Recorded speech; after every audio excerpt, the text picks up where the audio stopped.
Welcome everybody, and happy Veterans Day to all you who served out there. Thank you for your service. Well, how's it going, people? Technically Mexican, what's up, man? Well, I'm excited for the Veterans Day stream. I have American flag ready. It has red, white, and blue. Red, white, and blue. I celebrate the greatest USA of all time. Nice. Yeah, I'm excited about this show. This is I haven't been on for a while. I've been sick, but I had to pull myself up by the bootstraps for this one. No, I do have an American flag, and I was looking for it, and I could only find my wife's Chilean flag, and I was like, it looks close. It's close enough to the Texas flag, which is basically the American flag anyway, right? It's the voice you were doing, technically Mexican. I know you were going for like a Spanish or whatever, but it reminded me of Father Guido Sarducci from Saturday Night Live so much. I thought it's kind of Russian almost. Yeah, it was kind of a mix of Spanish. I was trying to go ambiguous on purpose so I wouldn't get in trouble. No such luck. What's up, Matt? How are you doing?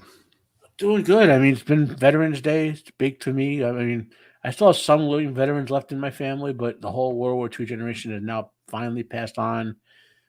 Technically, I have one aunt who I think is 98 or something, like whatever now. They haven't told me she's passed away yet. They told me she moved down south to a nursing home. But beyond that, they're all gone. You know, and just like we're talking about that movie, The Last Rifleman, he's going to play a 90-year-old. I mean, they're all passing the World War II guys, which the show directly relates to. Unless someone was like 15 in World War II, they're basically dead or about to be dead, you know? And it's a loss. Well, not a loss in the sense of like everyone's been a lesson from I Am Part of Mankind. That's the poem. But it's moving on, and hopefully we will remember as we go forward their sacrifices. And you know, maybe who knows, maybe our little stream 30 years from now, someone will get a random recognition on YouTube and say, oh, let me watch that Band of Brothers, you know? Yeah, I recently watched it for the first time this year. Oh, wow. I was a little young when it first came out, and just I remember hearing everyone talk about it, and it was on HBO too, right? And so it's like, that's the naughty channel, you know. So I never watched it. But I saw it for the first time this year and was blown away. So the thing about this show, and this is something I've always wondered, I've never been able to find a confirmation of this, but there was a movie called Saving Private Ryan, which I'm betting everyone has heard of, right? Mm-hmm. And now my grandfather went in on the beaches. I could pull up. I actually wrote a high school essay about his war experience, but and he was the only guy in his company that went in the beaches that survived World War II. Okay, wow, that's a lot of people. Even the people of the guys who were in the beaches, obviously the replacements survived or whatever. And when we watched that opening Saving Private Ryan, I'll get to where it connects in a second. Like the rest of the movie after the landing on the beach was just a really good war movie. But that opening on the beach, that he told me, and every other veteran who went through it says, that's it. That's what we experienced. This is the first time they said it's ever been captured for our experience. Yeah. You know, like when they were going to my grandfather, he started breathing harder like he did when he was going in. And I got to wonder, right? Because Spielberg did that film, and he was one of the executive producers here. Tom Hanks was executive producer on this show, right? And I guess Spielberg might have heard some.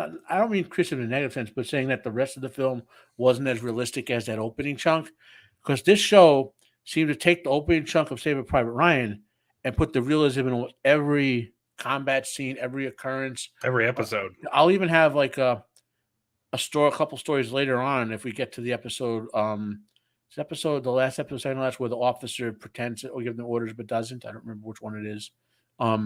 That's the Last Patrol, I think. Yeah. I have anecdotes from my grandfather that kind of relate to that, so I'll share those later. But there's so much realism in every episode here that it's like they distilled the criticism and turned it into this, which is great. You know what I mean? I think that this is my favorite miniseries, limited series of all time. I think it's also the best.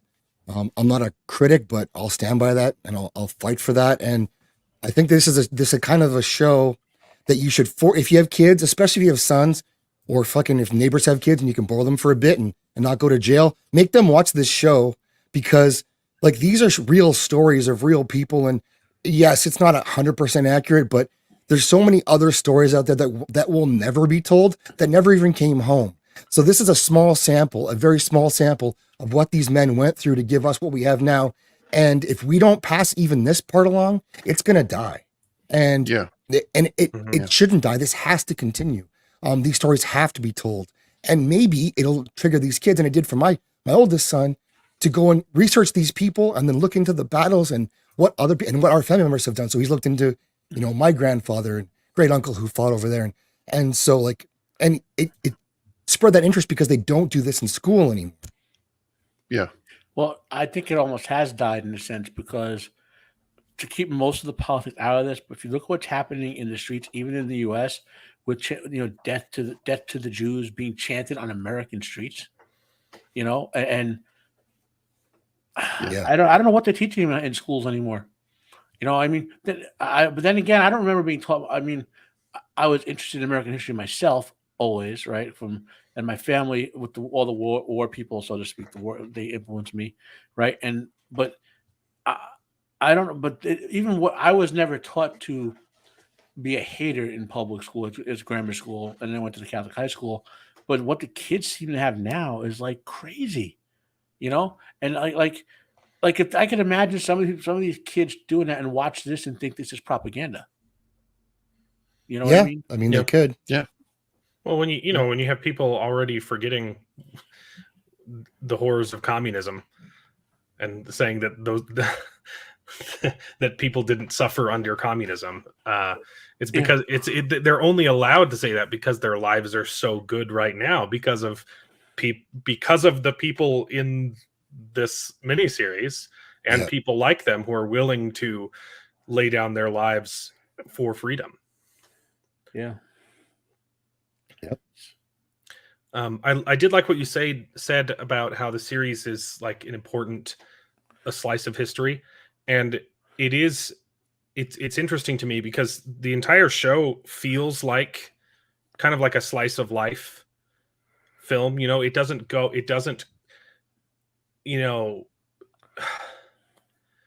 a lot of movies like Saving Private Ryan, they'll make things a little bit fake for the sake of narrative and juice it up, right? So that it's poetic, right? So it's circular and has more of a meaning, and this one, while it doesn't do that on purpose, like it's also still amazingly structured.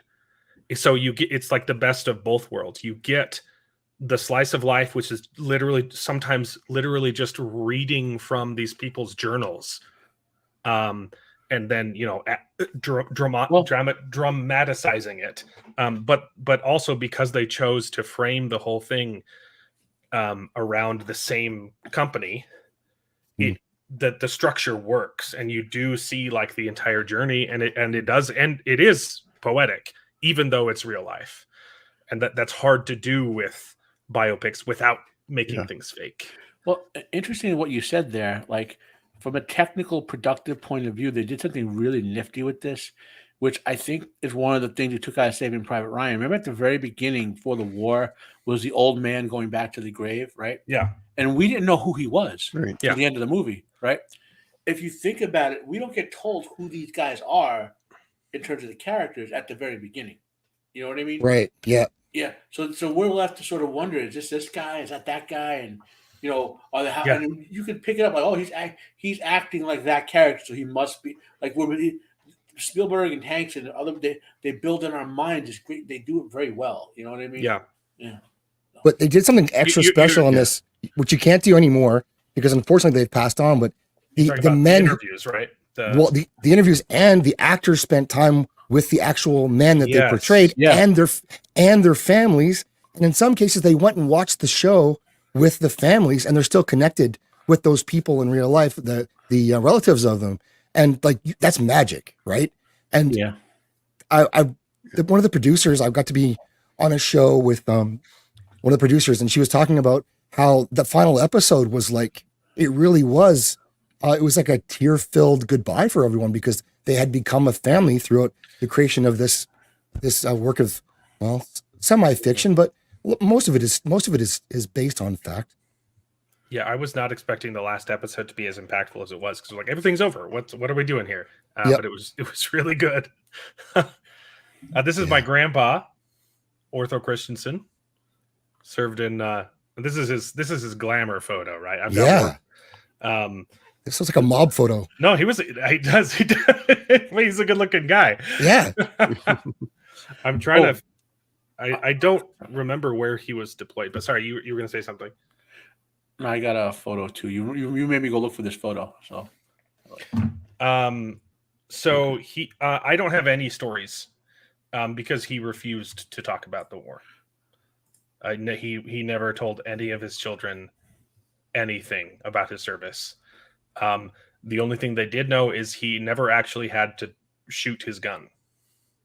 Oh, that's not my grandpa. Which he basically like prayed every day that he wouldn't have to kill anyone, and he didn't have to. But he obviously still saw a lot of stuff. Here's some of his. They're all blurry, so we'll just go through them fast. But that's all right. That's him and his best friend in the war. And that might be like a forest ranger type thing. I don't think that's a war photo. That sombrero? I think that's a park ranger photo. We'll forget you saw that one. But yeah, that's him right there in the middle. So that's cool. Yeah, it's fun to have the pictures. I wish I had stories, but So was he in the Pacific? I don't know. I texted my mom because I've literally never heard stories. So I just have to imagine. I just imagine my grandpa was a lot cooler too. I just come up with stories. So was he in the Pacific? I don't know, but judging by the thing behind him, it looks Pacific to me. The little straw hat. You didn't see that kind of stuff in Germany, right? Yeah. Yeah, I said true. straw hat. I meant straw hut. I'm an idiot. Not a lot of straw huts in Germany. No. Or Holland or France. I mean, maybe some, because the French are lazy fucks. So they might have had some straw huts. But yeah. Cool. Yeah. The guy in the middle looks cool Russian. Photos. I don't think he looks Russian. Yeah. Who says that? The comment says he looks Russian. You're welcome, Flaccid. Thank you for all your service too. Your PowerPoints were instrumental in keeping Afghanistan free. Thank you for your service, sir. Yes. Oh, William Richards, hail. Oh, hey William.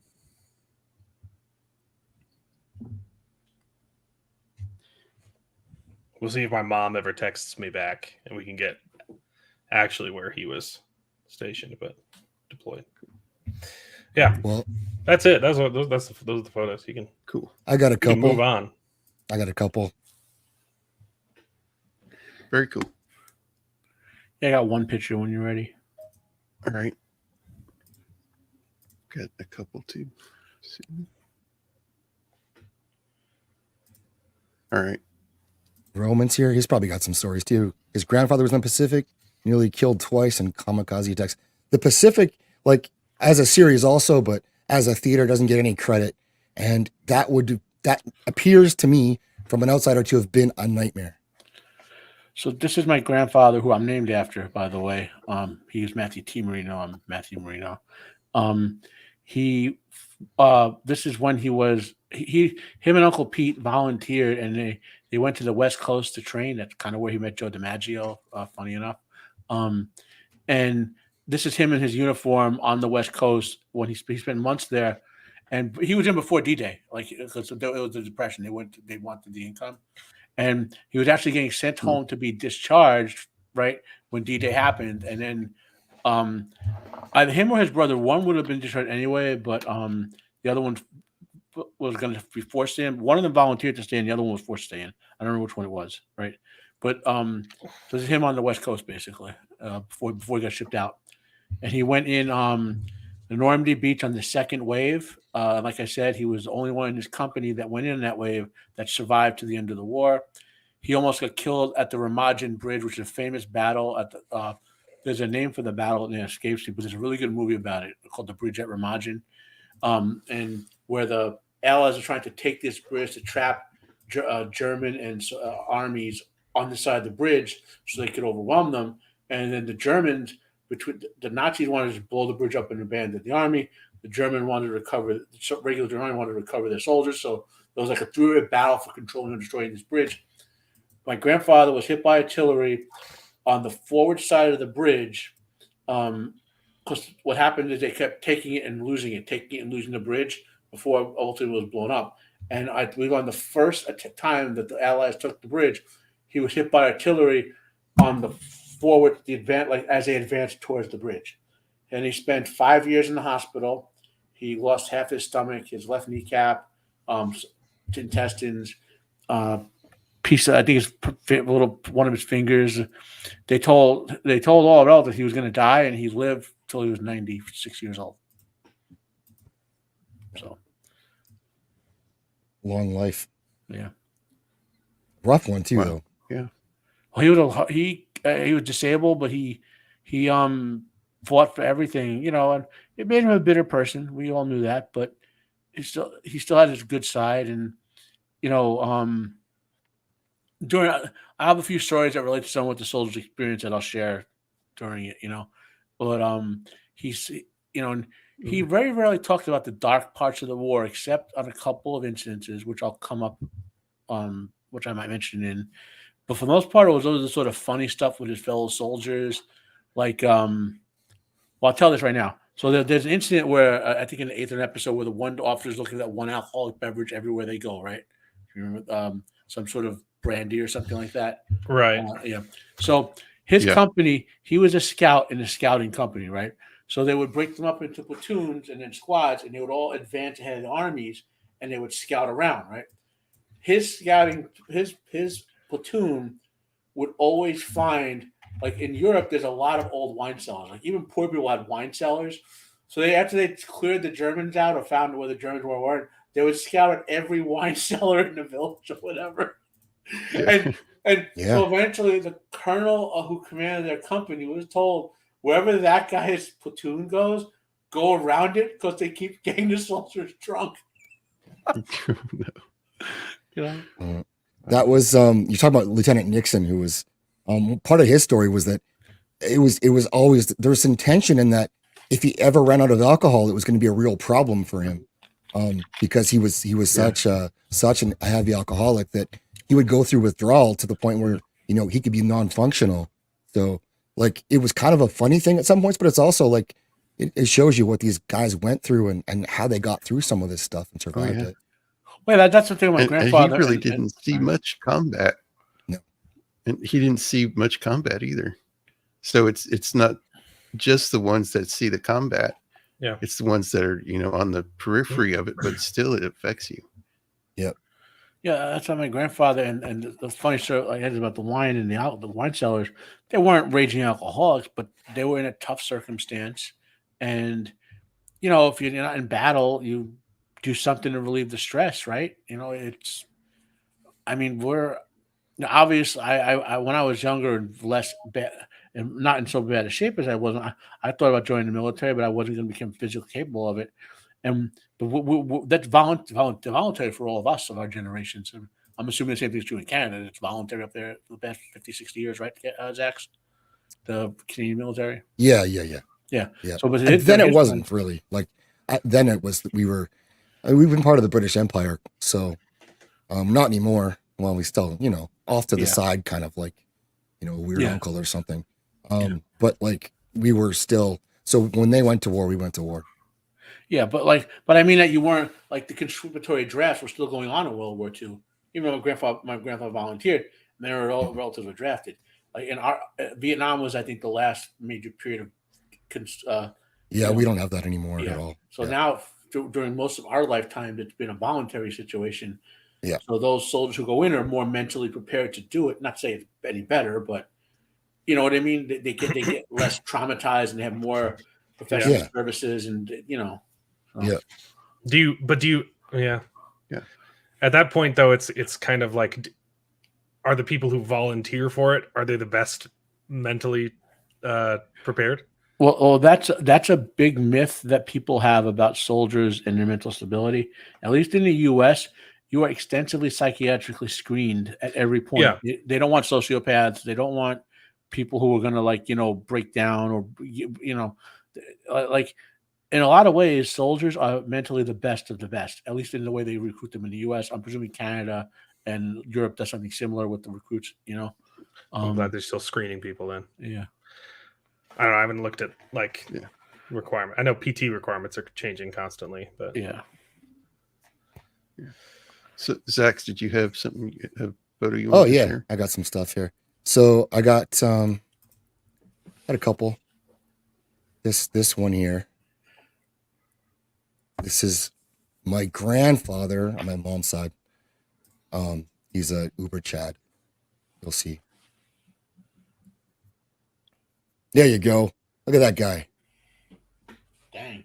Yeah. That's a good photo. Yeah. Yeah, he was badass. He fought in Holland. Oh, yeah. He came back or I wouldn't be here. So So the shoulders run in the family, huh? They do. He won biggest chest in his regiment. So there you go. Way to go, Gramps. And he also wouldn't talk about it except for with me because he had daughters, and obviously women don't need to know that kind of stuff. Mm-hmm. So I was the only person he really ever talked to about it. So I got his stories, and all of his stuff was passed down to me, like his medals and his uniform and all that. Down to even his logbook. Like they had a little journal that they would have to keep about their movements. I'll have all that stuff from him. So it's pretty special. And then this is him with his brother, who was a lieutenant who died in Holland, delaying a tank column. And I stayed behind.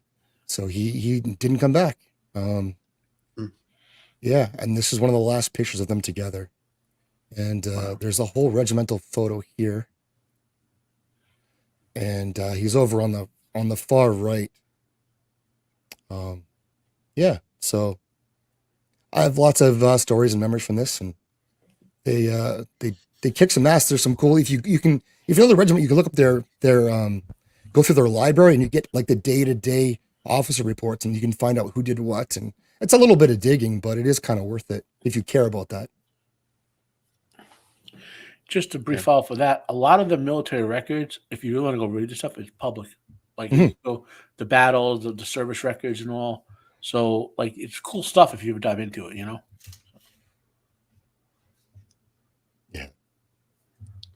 Oh, Flaccid wants me to talk about war crimes that I committed. None yet. I mean, given the opportunity, though. Speaking of war crimes, did anyone watch the Marvels? No. You? No. Well, what do we learn before the show? I didn't want to be and make it. Yeah. Yeah. So this is my grandpa. Oh. He was 101st. So he was he started out 82nd Airborne, but before D-Day he was transferred to the 101st. That's awesome. Yeah. Any shirtless pics of him? He only, huh? Do you have any shirtless pics of him? No. Oh. Okay. No, but he was stuck behind. I only know two stories, and he didn't really talk about it or anything. But I know two. One, he was after D-Day. He was behind enemy lines by himself for 2 days. And another one actually it's similar to that clip I played at the beginning. In Battle of the Bulge, a tank went over his foxhole, and as it went past, he got up with a bazooka and shot it in the back. back of it. So those are the only 2 stories I know from him. He got that tank in the back door. Oh yeah. Nice. Yeah. And this other guy is my so my grandma's brother was, I don't know where he was.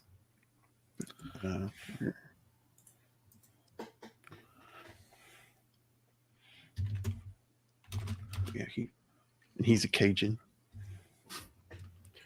So yeah, I don't know much about what he did. And I do have my grandpa's brother was in the Pacific. He was Navy, and my grandpa's sister, his brother came home one time with a friend from the Navy, and my grandpa's sister married him, so he was in the Pacific too. So, and another guy on my mom's side, I don't know his name. He was like a distant relative.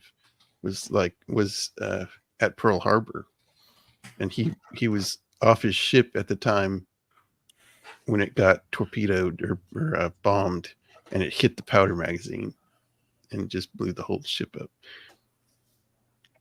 But yeah, that's all I have. Yeah, my grandpa was 101st, and he was a radio operator, and he was I forget what battery he was in, but it was one of the artillery batteries. And he actually, Hello, Red Glitch. I think it was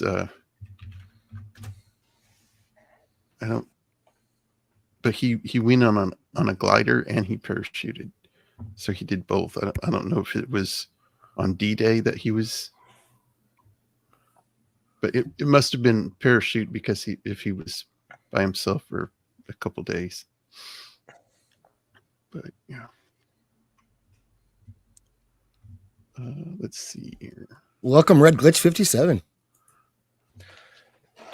Yeah, don't think I've seen your name before, so good to see you. Yeah, that's my nephew.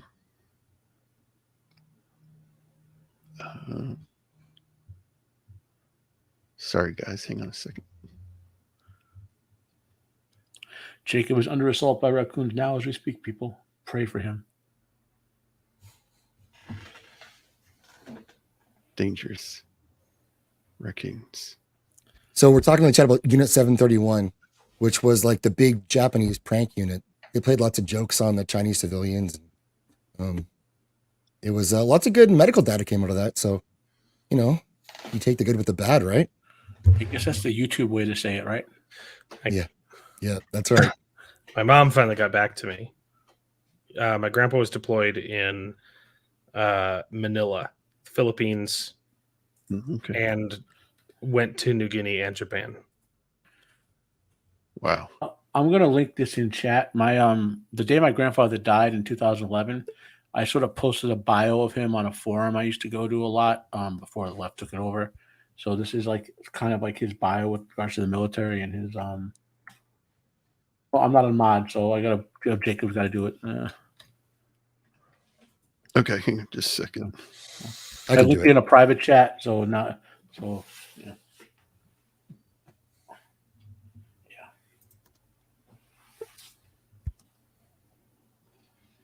Okay, what do you got? My entire house is coughing right now, so get used to it. Oh, sorry about that. That stinks. Well, my wife must have burnt something upstairs, because my house smells like smoke, and I don't know what's coming. Either that or it's outside. Someone's burning leaves. Oh. Hopefully it's not your house. No, it's not. I texted. Is the house on fire? Maybe. What was on the Roman? My grandfather was on the Bonhomme Richard, a carrier in World War II. I was on the Bonhomme Richard. Oh, you're on the same ship? No, Wow. it's same name, Name?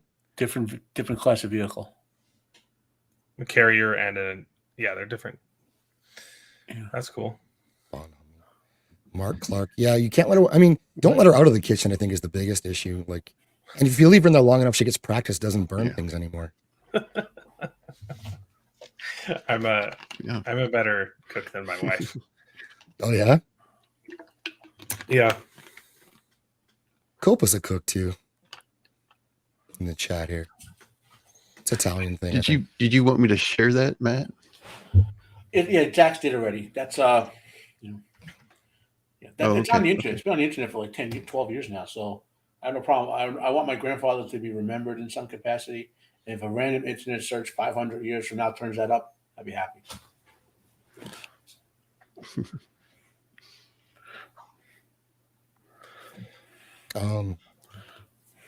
So episode 1, if we're going to talk about the show for a bit, Curry was what it was such a great way to start a series, and it really set, without having to sit you down and tell you what was going on. It did a beautiful job of letting you know enough about all these characters to chart where they were going to go and understand how they got there. And it was I think masterful storytelling in a short period of time to set this up. And it was all about that running up that hill, running Curry again and again and again. What's the I'm really bad with the names here. Sure, he was a mountain enjoyed. No. The actor, the guy from Friends. Oh, David Schwimmer. Yeah, it's a swim. The swim machine. Yeah, Schwimmer. So I never really watched Friends. But I was shocked by his role in the movie. I thought he was fantastic. Not movie, miniseries. Yeah. Really, he's like really not even different from what he played on Friends. He's like not even, and I didn't like listed. Oh, no, he's not, is he? He plays Captain Sobel, and he's an asshole in the show. In real life, apparently, this wasn't an honest interpretation of him as a person. But you need to do this anyways to establish the characters, and someone had to be a Captain Sobel, so Captain Sobel got to be him. And I think that he, because he was such a prick, he's the reason that he created such a strong class who actually, so many of them survived the war because of what he put them through at the beginning. And he bonded them together against him, which is kind of the best way to do that. And in real life, he wasn't a coward either. None of that's true. Well, I don't think he was portrayed as a coward in the show. He was just more, he wasn't good at thinking on his feet. Well, he froze kind of. Yeah. Because it was happening even in their drills, right? When he wasn't in danger, he just needed to make decisions on the moment, and he just couldn't.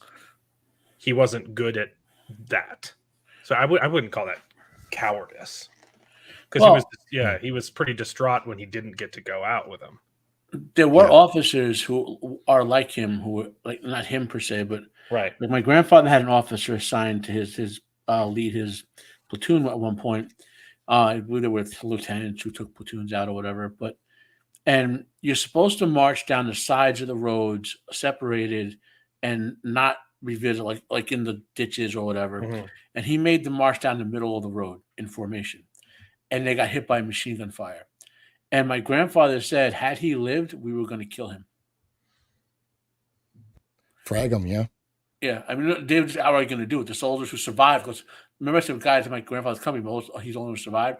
I think he said like 4 or 5 guys died then, and some others got injured and died of wounds, So it was a bad shoot up, And so, but there are great officers too. I mean, I've got stories,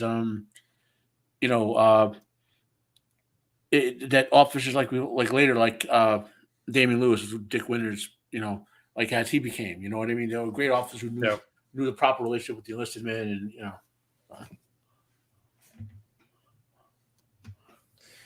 and I loved Damian Lewis in the role as well. So good.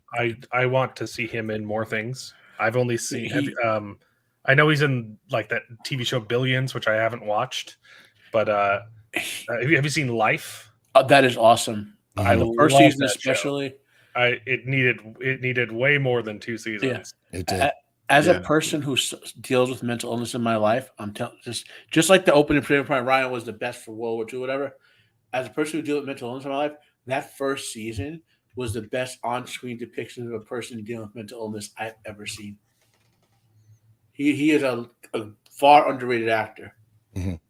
Yeah, and he was fantastic in this. In Homeland, he was great too. He was the only reason I watched some of I haven't seen that either. Yeah. Marina Baccarin's boobs are in it, so that's worth it for me. But his I- performance helped. Yeah. Oh, that's true. Well, that's anything.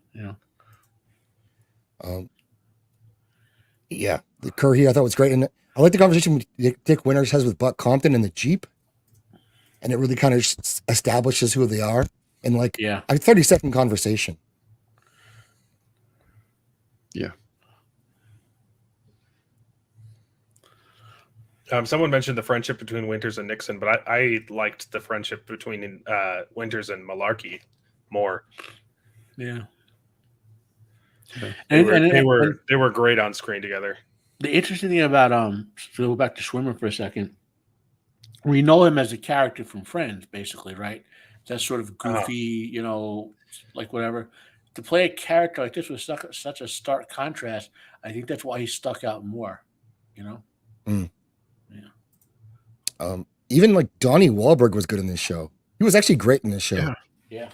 He can act. Right. He can. Yeah, he's a really good actor. He's been on Blue Bloods for years. And I like the fact that they had the actors go through boot camp. Mm-hmm. I think that really helped. Oh, man, this show is over 20 years old now. Yeah. Oh wow. Insane. 22. Okay. There's just in the last 2 decades, we've seen a huge difference in what actors do to prepare for roles, right? Or what actors are willing to do. When you get people who are supposed to be in superhero movies and they don't want to work out. And then if you go further back and like with people like Fred Astaire or Buster Keaton, who are just you used to have to be good at stuff to be in movies. Yep. And if you weren't like a great actress or actor, if you're Nancy Reagan, you could find a way to get roles anyway. Yeah. But yeah. Anyway, so you're right though, and they couldn't. Here's the problem. Like our problem is they could not make this show today. Even if you could find the actors who could do it, they wouldn't make it because there's no boxes being checked off here at all. No. And if you want to tell a true story, you have to tell it like it really was, or it won't, or it doesn't work. And they simply couldn't do it. They wouldn't do it now. And so I want to see Masters of the Air and see how that plays out. Oh, and Masters of the Air. I haven't heard of that. Yeah. So that'll look good, but I haven't watched the trailer yet. I've been stopping myself from watching it. So, yeah, I've been thinking like it's been a really long time since we got a good like war biopic.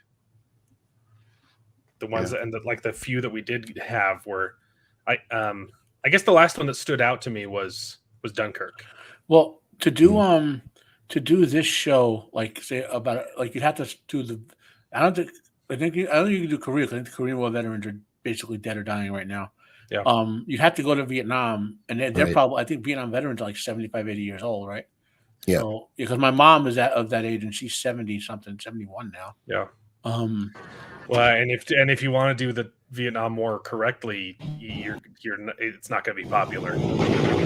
No. You're going to have to get into politics and how. Well, no, you could avoid. There was very little politics in this. I'm saying do Band of Brothers, but for Vietnam. You know what I mean? Yeah. But like follow the soldiers through the war and avoid the bigger issues as much as you could.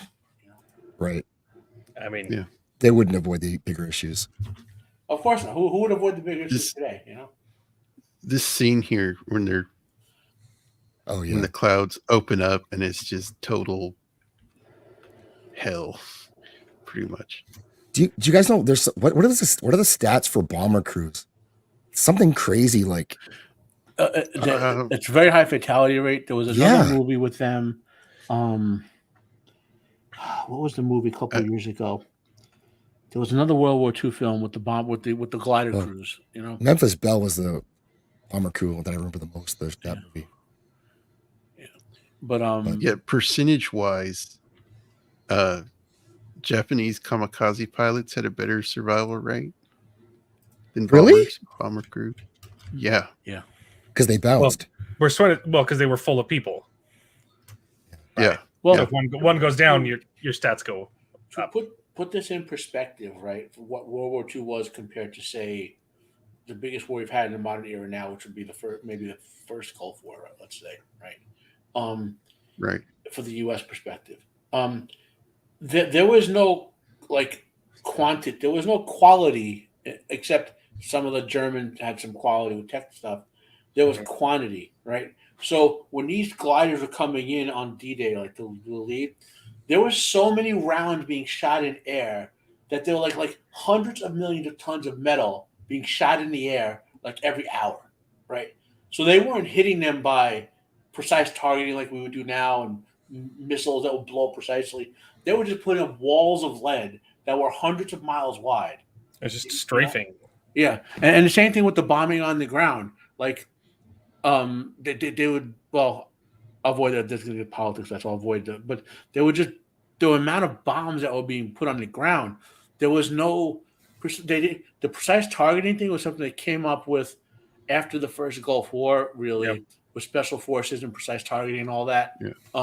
Like the amount of material that what was the Tiger tank? Was it Fury with Brad Pitt? There was very realistic depiction how bad American and Allied tanks were. The German tanks would just blow them apart like swatting a fly. Yeah. So for like one German tank could legit take out 5, 10, 15 American tanks or British tanks, because they were basically to do any real damage, they had to get around to the side or back. Yeah, with the German tank. And so these guys were going into walls of flak, so to speak, and the First World War was like that too. The First World War was the first war where that happened. This giant wall of flak effect or mass bombing effect, like that was one of Tolkien's biggest influences on war in Lord of the Rings, was the battle he was in with the first mass use of artillery with leaving craters full of bodies. And this war was like that times 10, with the amount of material. It's like, it's hard to well, I'll give you the best way to consider it, right?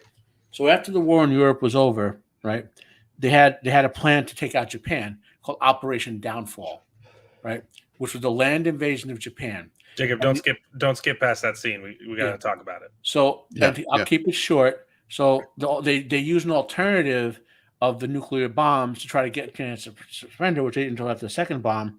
And with the alternative, with Operation Downfall, where they were estimating just on the Allied side 10 million casualties on the Allied side, they made so many body bags that they were still using them until the 1990s.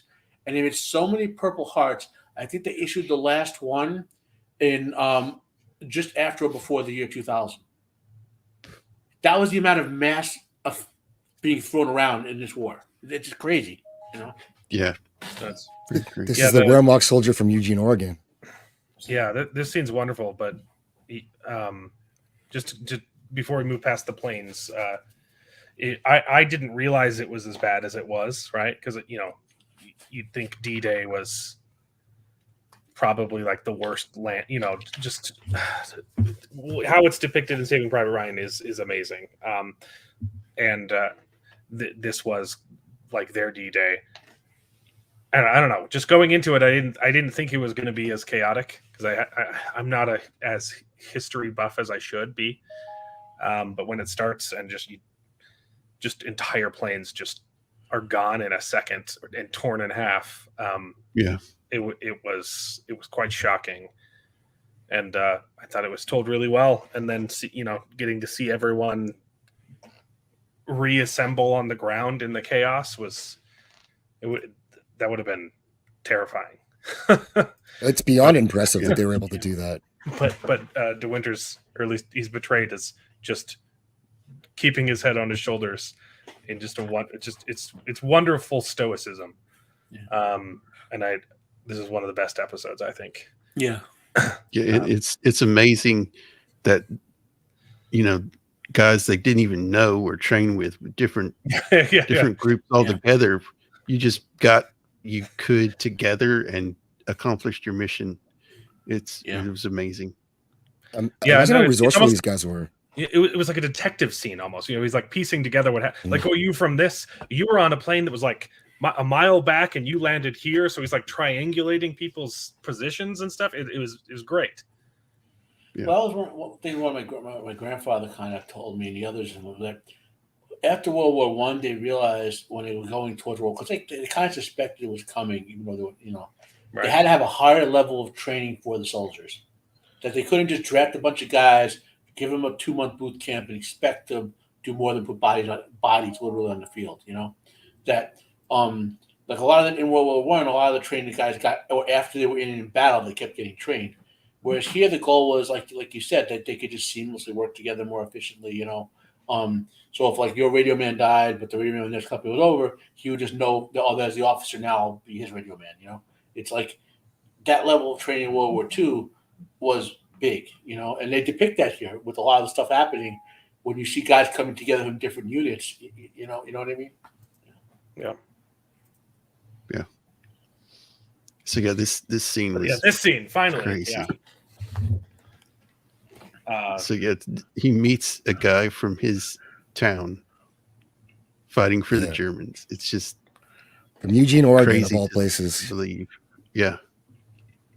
But I think that we're gonna get to Spears stuff soon. Spears is a boss, but this is a thing that people like, and I've made some shorts for this and they did really well, and I had a lot of good comments. But one of the things that people were saying was like, not to confuse guys like this necessarily with Nazis or with the SS, because like these are guys who may not have been indoctrinated into that whole way of thinking, because it wasn't the majority of people were not Nazis. And if you were in Germany, you were in the army whether you liked it or not. And so and they had to keep the concentration camps secret from their own people. Like it wasn't the regular soldiers that knew what was going on. The regular German military didn't know a lot of that. The people, however, near the camps kind of knew, which we'll see later. Right. The SS, which were the Nazis, right, and the German military did not like them. Did not like them at all. The Wehrmacht, and they were not the same as the SS. Yeah, the battle, my grandfather got hit in the battle at the Remagen Bridge. Just watch that movie or go read about the battle. Spears did nothing wrong. Sorry. You didn't. When I said it was a 3-day war between the Allies, the German army, and the Nazis, I'm being literal. You know what I mean?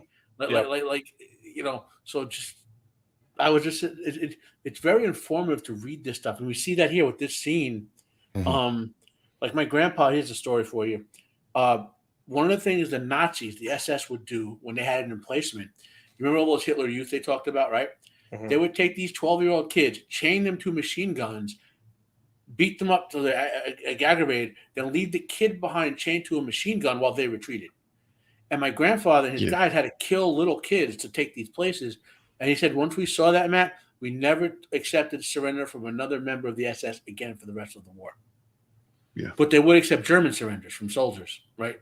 So these SS guys were, indoctrination, but they were evil. Like there was no, Well, and it was to the point where like they were so self-aware of that they had planned to liquidate the guards at the camps, to make sure that those people didn't get to tell what they were actually doing. It was all supposed to be a secret. Yeah. And not a well-kept secret, obviously, by the end, but that was the idea going in. So he's just a guy. I mean, and skipping ahead, the scene where they find the camp is that's when I was. And they're shocked. I didn't realize that about history either before watching the show, that not everyone knew what was going on. Even the people fighting against it didn't know the severity of. They kept covering it up. Like the Holocaust itself is like a topic of its own. Like I was reading about people don't realize this. The first 1.5 million people killed in the concentration camps in Poland were Polish Catholics. Mhm. And then the Nazis and the Polish it wasn't government just regime. Jews. Yeah, well, they were trying to cover up the Polish Catholic killings so they can say, "Oh, we didn't kill any of your people," you know. So it's like, and then when they were doing this with the Jewish people, they were actively. I remember reading some of the Nuremberg trials, what they were investigating. There were efforts to cover up this too, that were ongoing that they had to discover and stuff. Like they didn't want it to be known because they wanted to make peace with the rest of the world, and even they knew this was like, wait, you know. Yeah, and that scene rolls into this one. Yeah. I mean, think of what position you're in. You're behind enemy lines. Your forces are like spread out all over the place. You don't have time to keep prisoners. Well, I mean, that's a rough thing to think about, but this was war. The reason I would disagree in terms of the particulars of this scene, even though this is the truest scene, I'm saying it's not, because of his ability to translate, he would be considered a valuable prisoner to interrogate him. Yeah. You know what I mean? So, and even through the show, like they don't know if he actually killed them. Right? Yeah. But I'm saying, like, if there was an officer on, he would say, no, not that guy. Those fine. This guy, take him to the intelligence guy so they could have him translate stuff for us. You know what I mean? Yeah, he would be a valuable asset. Yeah, for sure. Yeah. Because that was the thing. Like, he might even do it without any problem. I mean, and then there's he's been fighting for a lot longer than America was in the war, you know. Yeah. So, and there's, like, I don't remember which episode it's in, but later on there, Spears has that conversation with that other soldier. I'm not going to remember anyone's names. Where he like says, like, yeah, it helps to have a reputation, right? Like half the things they say. That was it's he just was talking with Boistered. Oh, what's his name? I don't remember who he was talking Which guy? to. Oh, who Spears was talking to? Was someone talks to Spears later, and is it Lipton? I don't know. Well, they all talk about him. Yeah, like, as a kind of the boogeyman, but he also, like, Spears not only executed these guys, and this guy, as far as I know, is made up. This German American guy, like, but he did execute, I think, 2 groups of prisoners the first day, and he also executed a sergeant in his own company, who was drunk on D-Day, and wasn't following orders, and so he executed him too. So he was equal opportunity about shooting people he had to shoot. Yeah. Wikipedia says it was in self-defense. Yeah. So he was attacked by the sergeant. Well, if the sergeant is giving orders that put you in danger, then it's considered self-defense. So but apparently, like, he's pretty open about this shit. He doesn't care. Like, there's an interview with him done where they said, he was asked about this, and he said, well, like, what are they going to do to me now? Yeah. Like, he said that the sergeant was refusing orders that he was getting from the radio, telling them to charge, and they and their commanders were saying hold the line. Yeah, and so he killed him. Yeah, that's Spears. The guy's like, he's unbelievable. He was too drunk to perform his duties, and that he should remove himself to the rear. And when he pushed back, the sergeant reached for his rifle. That's the story. That's a good, yeah. That's how I would that's how I would tell the story. Yes, me too. For sure. Yeah. But what a great dude, though. What an awesome character for this show, and yeah, he's the real deal. The entire platoon saw it happen, so they either were too scared to say what to speak out, or it was self-defense. That's something I wanted to bring up too about this is man, that should have been in the show, but yeah, it should have been. But the actor who played Spears, like, he was awesome on this show. Yeah, and there was, like, I don't want to get too far out of ourselves here, but, like, there's some scenes, some super intense scenes with him, and that actor kills it. And, like, he didn't really get much from this that I can recall. Like he could have. You'd think that he would have got more work because he was so terrifying as Spears. Yeah. What really and he had quite a bit by the end of the show. Quite a few scenes that were important. Yeah. It did.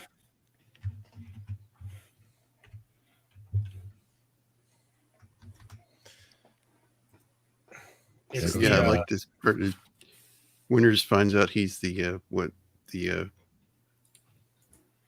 head of Easy Company, right? Is it? it's the bat. I don't know how to pronounce it. The Bastagone episode where it's all frozen over. Oh, okay. Yeah, That's okay. where he has the follow up conversation about his legacy, right? All the rumors that people are talking about him. I think it's pronounced Bastone. Bastone. Yeah, That's Bastone. it. Yeah. Bastone, yeah. Yeah, I just looked the dude who played Spears up. He's had very few roles. He's like a TV show supporting actor or a movie supporting actor. Maybe he doesn't want to work that way. Maybe he just works for a paycheck, you know? Maybe the episode later on where he's got. You think he's going to execute his own guy, Yeah. at the end, and there's the episode where he goes to get the surgeon too. Like that, those were perfectly played, and he got nothing after that. So, Gossip Girl looks like. Yeah, this guy got like 2 grenades in a row and didn't touch him. Yeah, Well, that was something my grandfather said. Crazy Joe. Like, you could be. This is something he said that was sad after my grandma passed away. But he says, I was right next to guys when their heads were blown off, and it missed you completely. You know, like you never knew. Like you could have got 15 bullets go by your head and kill 15 other guys, and it looks like they're aiming right at you. You know what I mean? It's like Yeah. you know, that was that whole wall of lead they were throwing around. You know. fearless. And there's also like 2 guys that are trying to get a Luger too. Yeah, Through the whole thing. Yeah, my grandpa got yeah. a German knife, like a little German soldier would carry. That was his souvenir from World War II. Yeah, like was it the what do they call it? The Hitler Youth knife? No, it was something he took from a deceased German soldier. It was a knife with an eagle head on it. Just Yeah, an issued knife. My dad has my grandpa's SKS, which is one of the most accurate guns I have ever shot. Actually, it is really, really good. But it even has a bayonet, which we're not legally allowed to attach. Yeah, this part right here. This guy's like, he's trying to find other people, and he's just asking where to go, and gets it right here. Right. Yep. Is this the guy that's trying to catch up with Easy Company? He's trying to find him, or I can't remember. No, he's just trying to find out where the head or where they were set up, I guess. Yeah, and 2, they have the TNT to blow up the cannons, but the guy is slow in getting it to him, so they improvise this. So they just throw like a potato masher grenade. Yeah. I think those are the 88s. Those guns, they're the big field guns. They were hammering the beach, I think, right? Right. So this technique they used, I've been on a show with the MVP himself, Maxfield Von Priestley, who says they still teach this technique to attack cannon positions. Like they still use this plan today. They teach it. He was an artillery captain, so improvised on the spot, right? Yep. And this is what they teach now. That's cool. Yeah.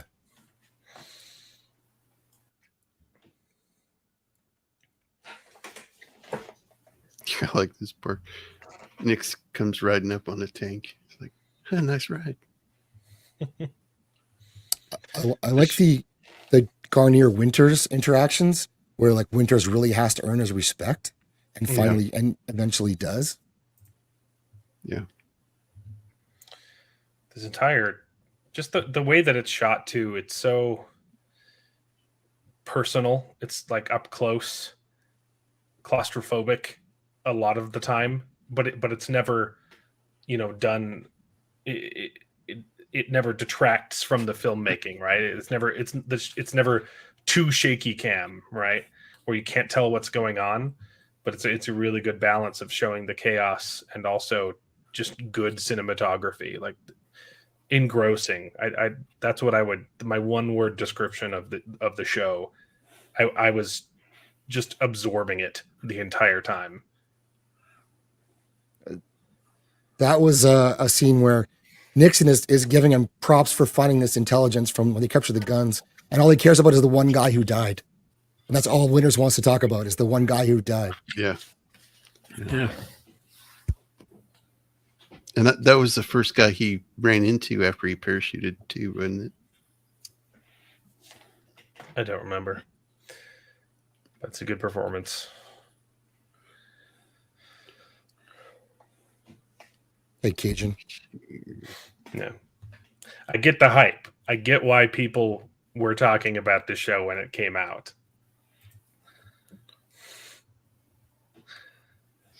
One of the things about this show that I looked into was it's amazing to think that they filmed like the Battle of Bastogne, all the trees exploding, and that was filmed on indoors on a soundstage. That was inside? Can you imagine that? Wow. How big was the stage? That I don't know, but it was It had to inside. have been pretty big. It must have been pretty big. But look at the volumes garbage we watch now. That looks terrible. And they were able to do this inside on a soundstage. Yeah. What kills me about the volume is it has limitations, but what it fixes is lighting, right? Like it should be impossible to have lighting shows, and then you still for some reason get shows like the Book of Boba Fett where you cannot see what's happening. And you're like, but you're filming on the volume. Yep. But yeah, no, it's super practical and it holds. I'd say like the one scene that doesn't hold up is in episode 2 with the airplanes. The CGI is really bad. Yeah, you're right. It's 22-year-old CGI, but the rest of the movie, like it's all practical stuff and it's solid. Like I put this right up next to any modern war movie, and I would pick this one. So this is Corinne, which is a town in France, and the way they went on the beaches, there were multiple beaches which were further subdivided in multiple ways with each beach. And as the soldiers went in, they would be directed like Operation Downfall is the Battle of Normandy. That was the whole invasion, right? Then they would send subsets of soldiers to particular places to engage in various battles. This is the Battle of Corinne. My grandfather wasn't anywhere near this one. This is Utah Beach, maybe. My grandfather went on the second one in Normandy.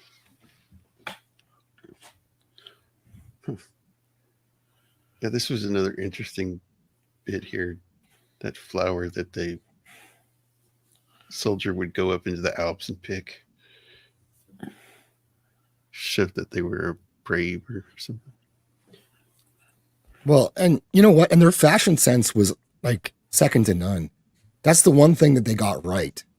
You know, the Nazis, Hugo Boss could make a guy look good in a suit. So they took full advantage of that. Those coats were fantastic too. The whole outfit was great. Yeah, it was. I mean, don't massacre people, but you know, if you're gonna have to do it, you might as well look good. Yeah. Yeah, another part. I think this is the. Oh no, that's later on. Yeah, this whole scene where they go into the town is crazy. To this day, you will find the effects of World War II, like craters in fields, or if you renovate an old enough building, because there are houses and buildings in Europe that are 1,000 years old, right? You'll find like you'll pull off the plaster and find remnants of a bombed out wall that was patched with another part of the wall and stuff like that. So it's insane, like the level of just rebuilding that Europe got to do, because Europe is the continent with the most wars fought on in history. So it's insane the level of recovery that, you know.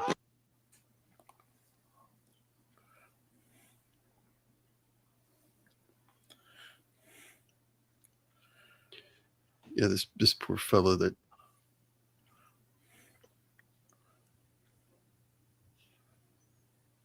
if he had checked the outhouse, he wouldn't have been in the house when the round hit.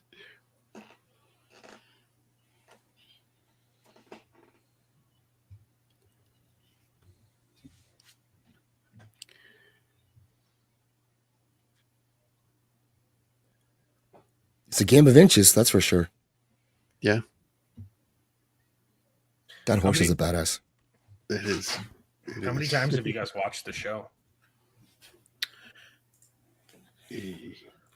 In whole, all the way beginning to end. Yeah.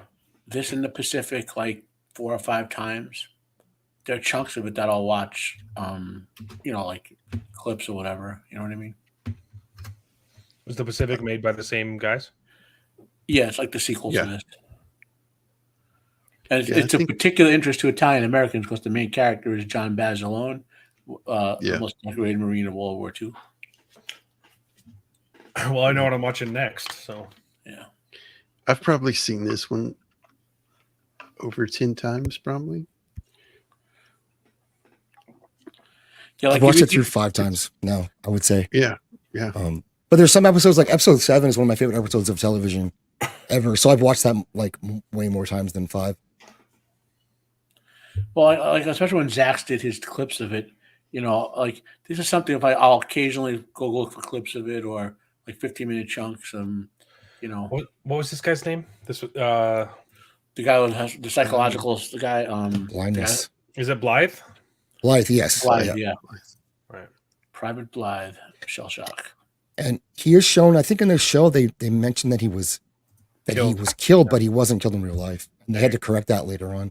He was killed later. He fought in Korea. I remember that much. Yeah, he didn't die World War II, and he didn't wash out either.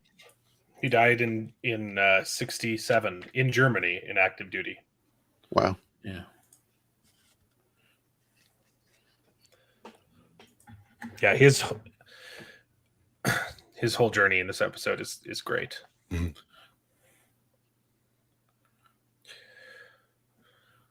It's the interviews, yeah, Jenna. They're intense. The interviews before and after, and I think that like that's so important that they have that though. It really makes it real. Hearing the men in their own words talk about their experiences, I'm so glad they got that. Yeah. Yeah. And here it is. Cigarette? Would you like a cigarette? Oh. Yeah, this shows this guy. It's like just frozen with the burning cigarette. Yeah. Hey, he's like, I didn't go for the rifle. I'm just staying right here.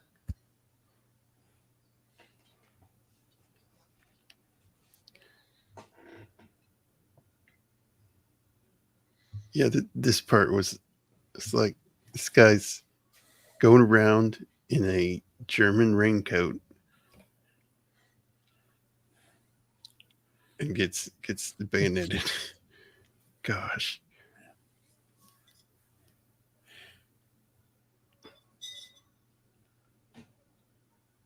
Oh, this is the speech from Spears coming up where he tells the guy like your problem is that you have hope and that you don't think you're already dead. Oh, I forgot about that. Yeah. You're only afraid because you have hope. It was awesome. I can tell you for the record, multiple uncles said they hated guys like this. Which guys? Like Spears, or Spears. They hated guys like Spears. Well, I'd like to have them around for sure. I don't care. Well, the thing is, because they all had pictures of their sweethearts, like they went to the wives. Well, my uncle both were married when he was 14, so he was already married by the time he went in the war. But they were together till they both died, like 75 years later or whatever. But like they had all pictures of their family and their sweetheart, and they're saying, I'm going to get through this. I'm going to get home, and you know what who didn't, you know what I mean? And then they said there'll always be that one asshole, that's the call, that one asshole, like who's like that, who's who just thinks everyone's going to die, so just don't give a damn about your own life, and because they don't care about their friends or whatever, like their comrades, and you know. It is a way though to get you through, right? Well, even that is a form of coping. Right. I'm not saying he's wrong to do. It's better that than go insane and kill everyone. Have you guys seen Green Room? No. It's a horror movie about these like guys in a punk rock band that get in an altercation with some neo-Nazis. Okay. It's really good, but there's a scene in there that they actually talk about a psychological phenomenon that I experienced on a much lower level playing paintball. Okay. But so these people were much more equipped than them, and they're just wimpy people who've never fought before. And there's a scene where they realize if we want to have a chance fighting against these people that are better than us, we need to think of it as a game. Okay. Right? We need to stop caring. Right. And so like they put on like face paint and start messing around. And once they got over that, the fear, if like, and similar to his mindset that like you're already dead, right? So do whatever you want, right? And it does help, like it makes you better. And I had a similar experience playing paintball. Obviously, doesn't compare at all to serving war. No, it's not the comparison. It's the same biological mechanism, though. Yeah, by going up against people who were way better than me. There was a point halfway through where I sat down. I was like, well, I've been being cautious, peeking around corners and being tactical about this, and I'm losing. Right. So let's just have fun. And started running out there, taking more risks, and I wiped the floor. And it was like mind opening. This, it's just a game.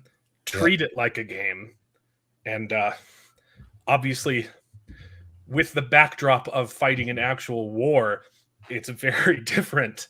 But it is a way that you can get past the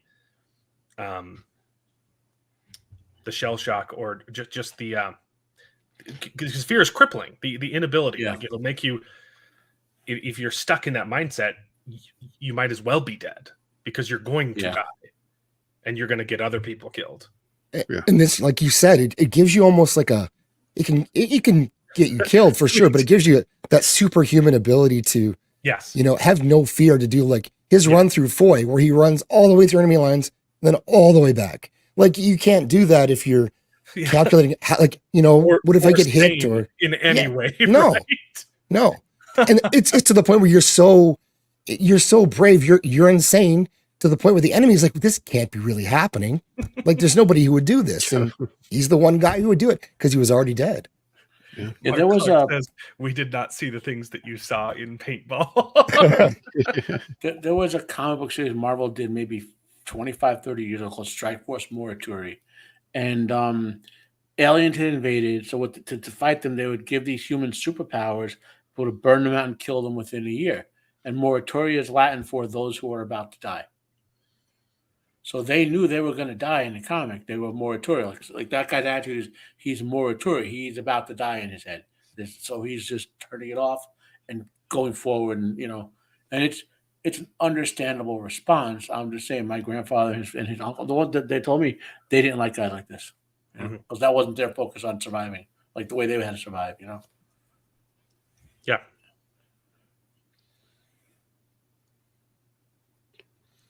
Yeah, I'm going to move a little faster with the.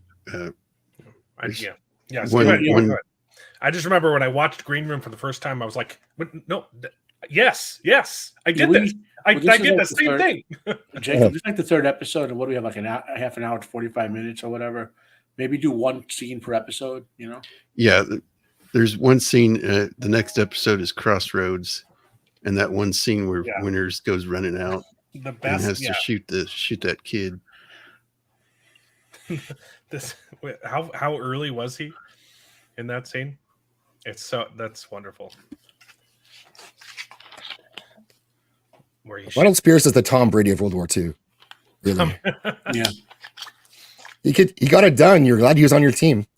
Maybe you didn't like him. He might not have been fun in practice. Mhm. Yeah, this scene is wonderful. I love this. What caused the delay? It was a smoke thing that didn't go off or something like that, and so he's the only one who goes behind their lines. and he was supposed to have a whole troop with him. Yeah. Yeah, this is great. And he surprises the sleeping SS, but those weren't Germans, apparently. No, they were. What did they say they were? I think they might have been. They're either Ukrainian or they could have been Swedish. I think there was some Swedish too, but yeah. Yes, I guess. It wasn't the best and brightest anymore at this point either. Yeah, it was the young and old. Oh, Kids playing dress up a lot. Yeah, what a great scene. But still, this kid was probably Hitler Youth. Yeah, so this he's is like already Netherlands or Denmark or something like that. This is like well into Europe, so to speak. And maybe it's a counteroffensive they're defending against or something. I don't remember the details, But they're, like you said, they're not German. They're Dutch or they're Danish or something like that. And that's what's so crazy. Winter's seeing this kid. It's like a kid that old. He saw plenty of them playing in backyards and stuff. And this one's point, SS. Like I said, my grandfather would not have accepted this guy's surrender at this point in the war because of the kids. Neither did Winters. Yeah. Well, he wasn't surrendering, was he? I don't know. Didn't have a chance. Who could say? No, but you're in the middle of a battlefield right now. It sucks to be that guy, but yeah, you either run away or you get shot until the battle's over. You know what I mean? And like when I say not surrender, I mean if the battle was over, my grandfather and his company would go around and shoot SS guys. Like there was no. Yeah. Well, what's interesting is they fled, of course, west. When there was time to surrender and it was over, they tried to surrender to the Americans as quickly as they possibly could because you don't want to be caught by the Russians, right? So you're running west. Well, not just that. Remember I talked about the 3-year war with the Allies and Nazis and the SS? If you were German and you were lost, the Nazis would start executing people as examples. And because they were trying to say, well, if we'll just fight this war better if we make examples of our own soldiers, they'll stop losing the war, And so the German soldiers were like, we're losing this war because the German military is a professional military. You know what I mean? They were highly trained. The soldiers knew, and all over knew. By the time they got to this point, it was basically over. So, and it was just a matter of the regime at home accepting it. So when they would start surrendering en masse if they could, just to get out of it, yeah. In this part, they think they're going up against a company, and then a whole another company comes up over the hill. And Winters by himself runs out there. Yeah.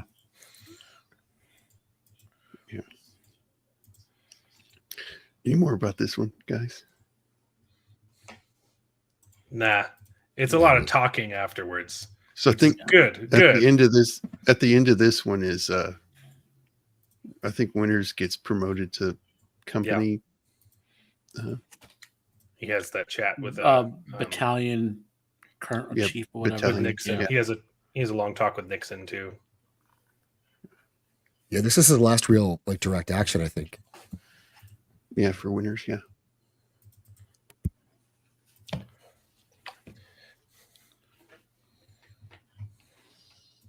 This episode has this next episode, Bastogne is kind of has a, I don't know, it's more personal because the doctor is Cajun.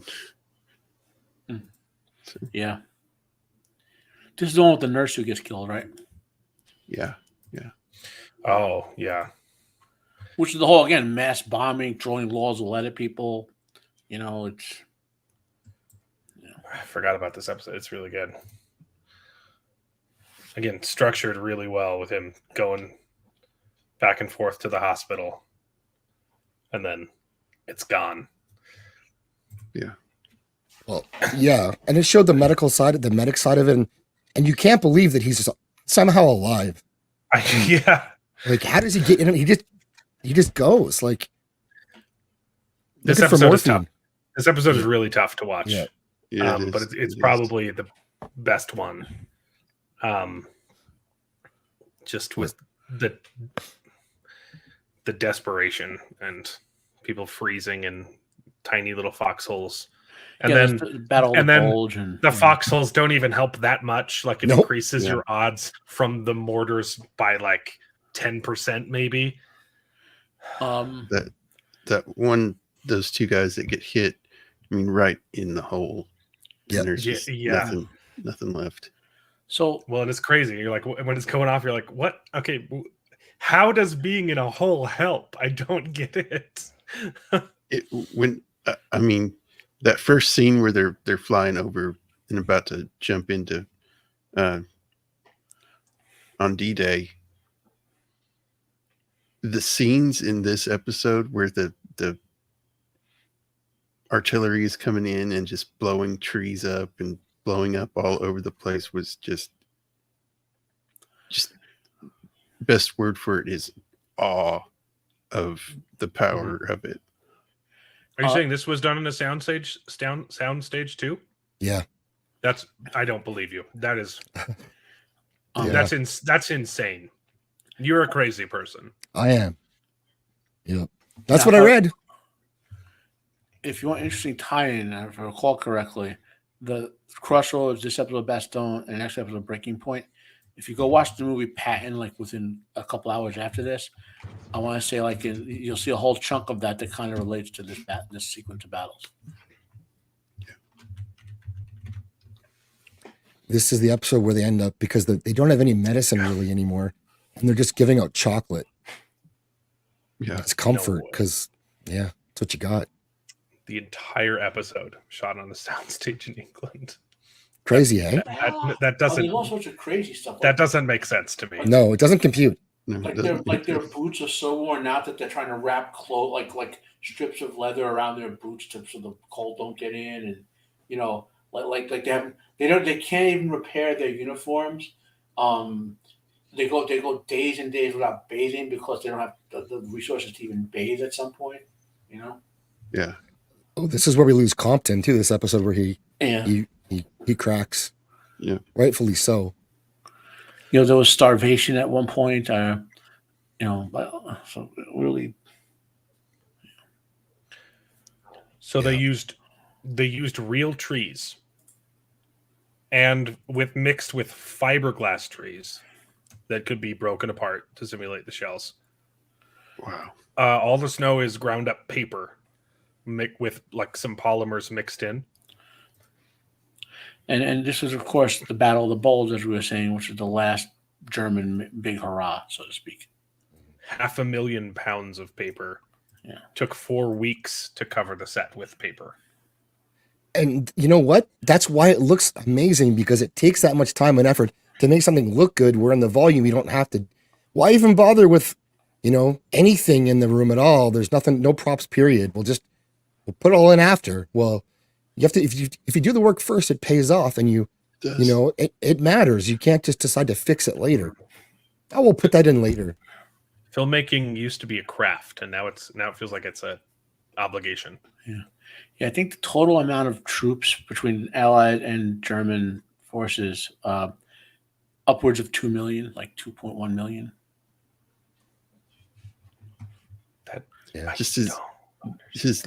Just a little relationship he makes with the French nurse is really good. Wonderful. Yeah. Oh, Flaccid was a victim of the Mods War. Copa took him out. Yeah. I will say, I just thought of I did like Hacksaw Ridge. That was a good modern. I get that's probably like six years old now too, isn't it? Yeah. But I mean, that's Mel Gibson doing his thing, right?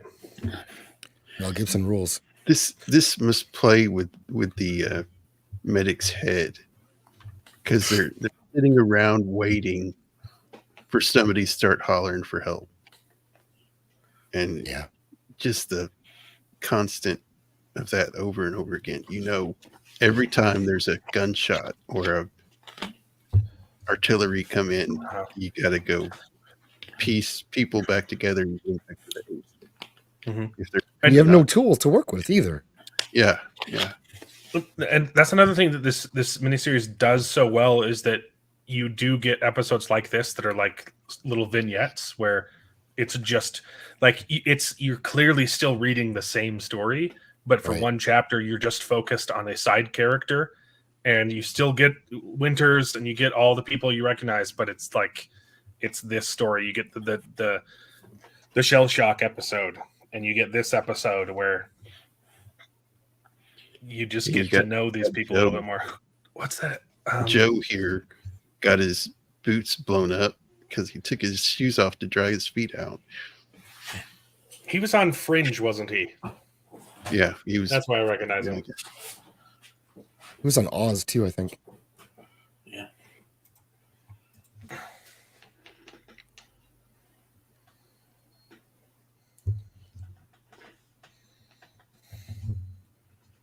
Yeah. I think that this episode's rough. Yeah, it is. It's very difficult.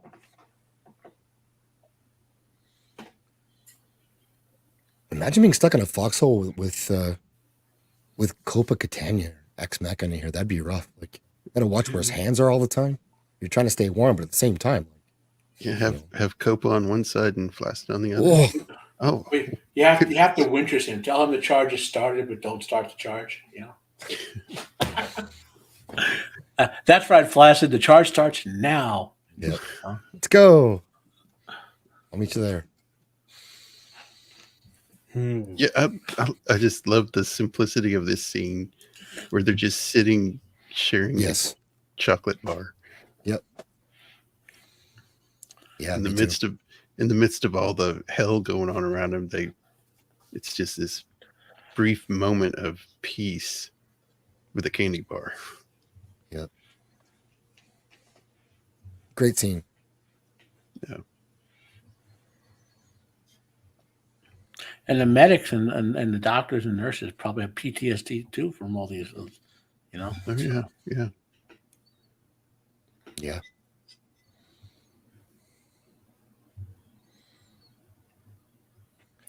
Well, that's a rough one. Definitely gonna have to rewatch the whole show now. So thanks for doing this to me. Yeah, definitely. Making clips for this, like shorts.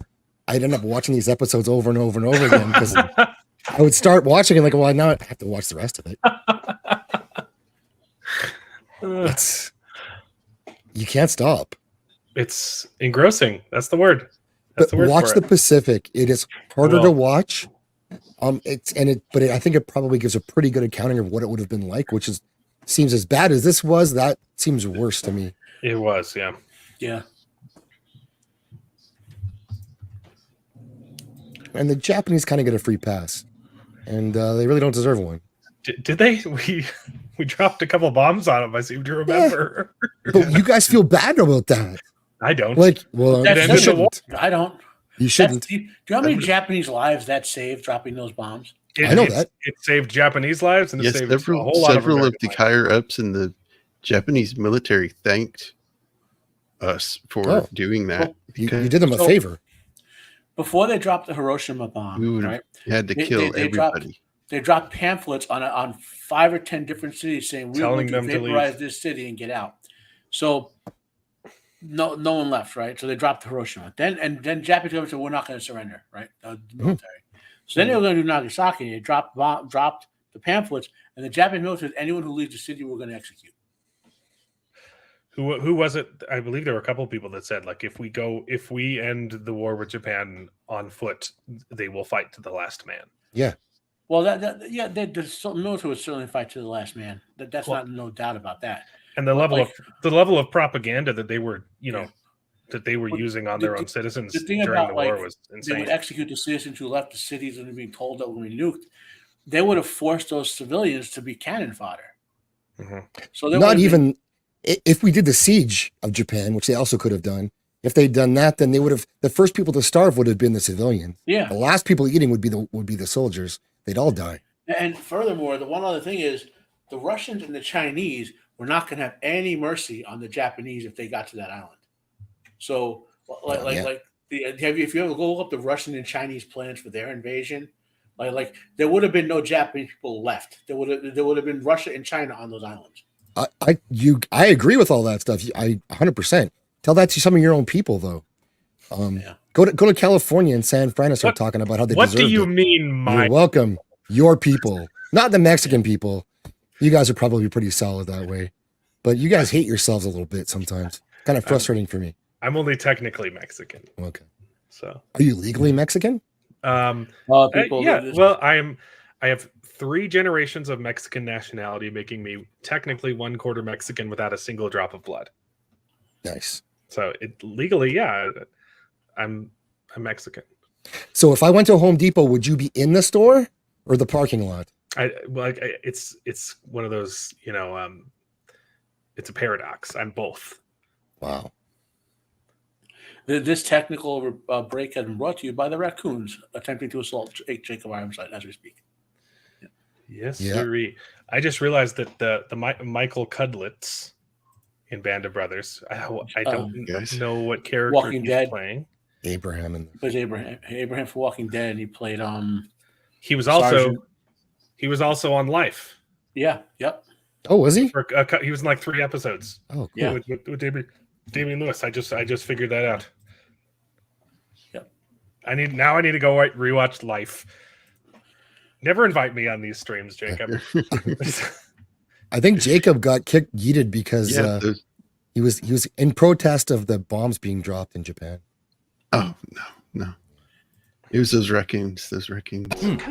Man, this popcorn is so good. Oh, it's Pizza Man here. Those raccoons, they take out my streams, man. They do. I don't know. If Skynet's this is the breaking point episode, and this is so they've been in a different area than they normally are, and when they get back to their old area, there's the artillery. You can tell it's been pretty rough where they used to be, so they've moved back in, and this is the first barragement they get. Yeah. This is Chef's Kiss. This episode.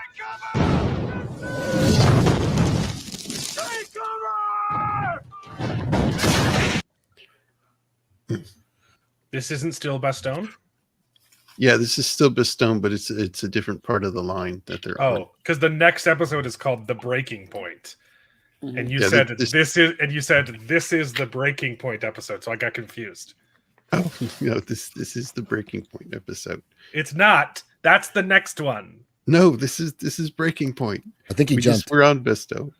Yeah. Did I jump one? No, I don't think. I think you just moved to the next episode, right? Yeah. Past the medic one to this. Oh, okay. So when I asked, is this still Bastogne? They're still located there. Yeah.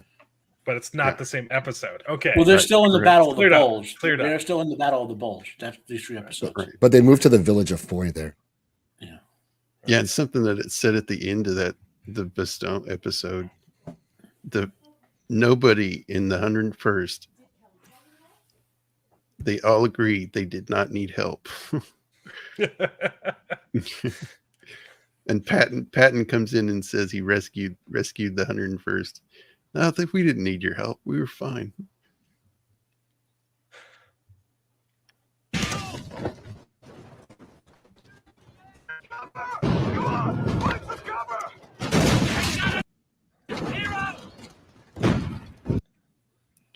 I'm gonna get myself kicked if I'm not careful. Man, insane the level of firepower they were able to reenact here on a soundstage. Well, so that stuff is getting kicked up right in front of them too. Yeah, looks real good. But this is nowhere near how great Kenobi was when he's trying to chase a little girl through the city and he can't quite catch her. Like that was I love really it. well done. I Yeah. love In a it so circle. much. That was That's amazing. not the best chase scene in the movie, though. The best chase scene is when she gets kidnapped, and Yes. and the Benny Hill song is playing. Yeah. and the bad guy runs into a tree, and then goes, ah. And Flea is in it for some reason. Yeah. All Why the aren't they playing some Battle of the Smashing Balls Pumpkins kid music? Leia. Come on. There's a scene where she goes under a log and he gets stuck on it like in a video game, you know.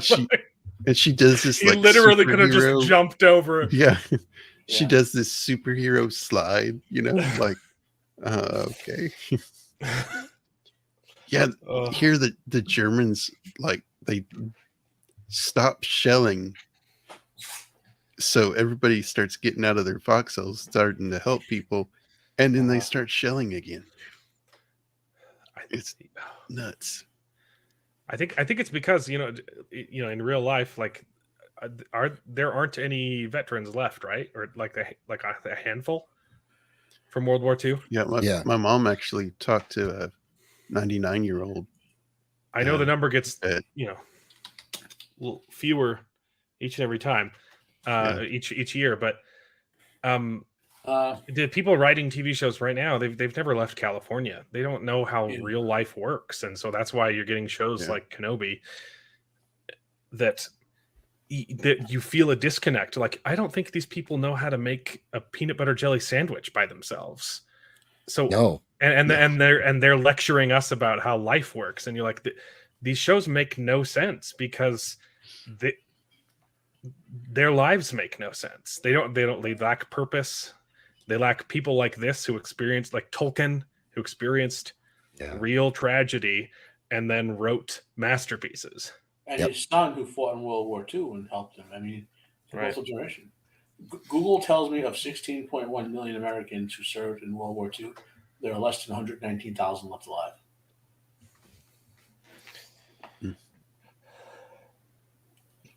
Yeah, so Buck here really.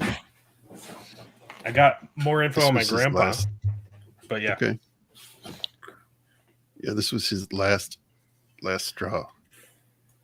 I think it did affect him when he got injured in where was it? Mm-hmm. I think that wow. I think I skipped that episode accidentally. The replacement episode where he gets wounded. I think that kind of affected him. But just seeing guys he's been with for a long time get not killed, but just maimed.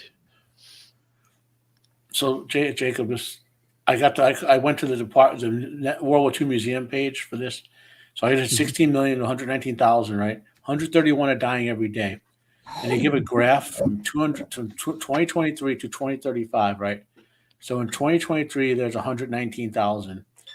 2035, there'll be less than 1,000 at the rate they're dying.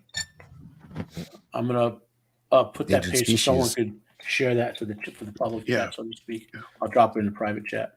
So here's one of the things that my grandfather told my mom about his time in the war. He says he got malaria there and was still sick. He was still sick when his service time was up. And the doctor literally grabbed a handful of medicine, dumped them in his hands, and told him to go home. Yeah. He said all the ladies were lined up at the dock when the ship was leaving, because they loved him so much because they would see him carry heavy loads, and he would take them and carry them for them. And the men all hated him because they thought he was spoiling the women.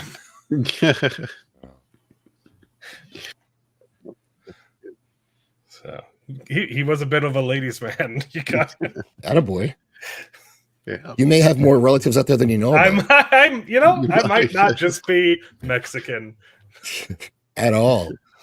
Although that's not how it would work. But, Yeah. Science.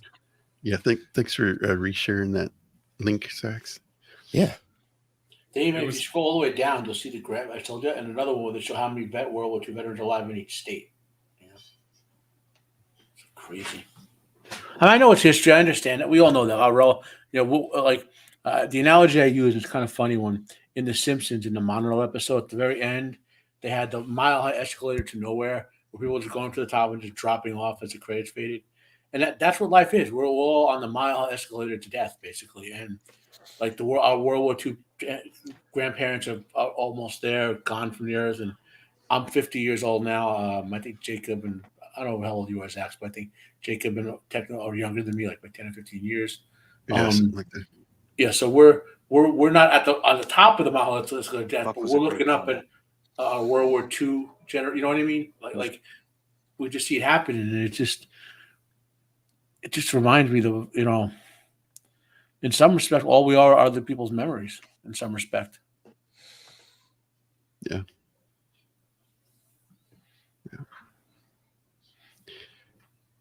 Yeah, he's just totally done, you know. I don't know what happened to him after this. He didn't leave the military, did he? He just got a posting somewhere else. Was that what it was? Or did he just get sent home? He played baseball after, I know. So I don't know. Like, I think this gave him enough points to go home, I think. Okay.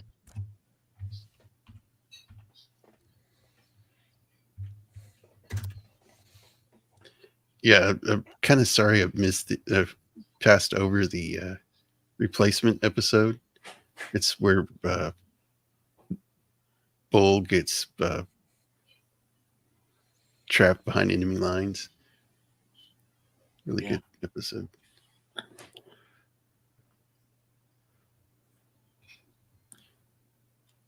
So yeah, here's this.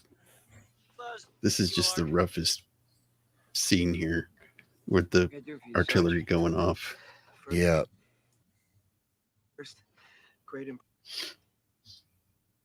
Yeah, I'm always interested in how they accomplished the trees blowing up. Yeah. Fiberglass. Pressing the dike. You think so? I thought it was a little off. Nah, you got it pretty good. Huh? Second.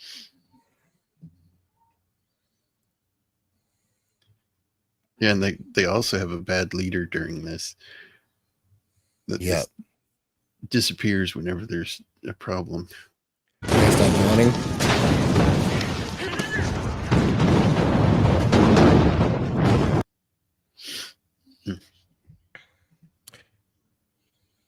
And that was apparently that was Norman Dyke. What a name.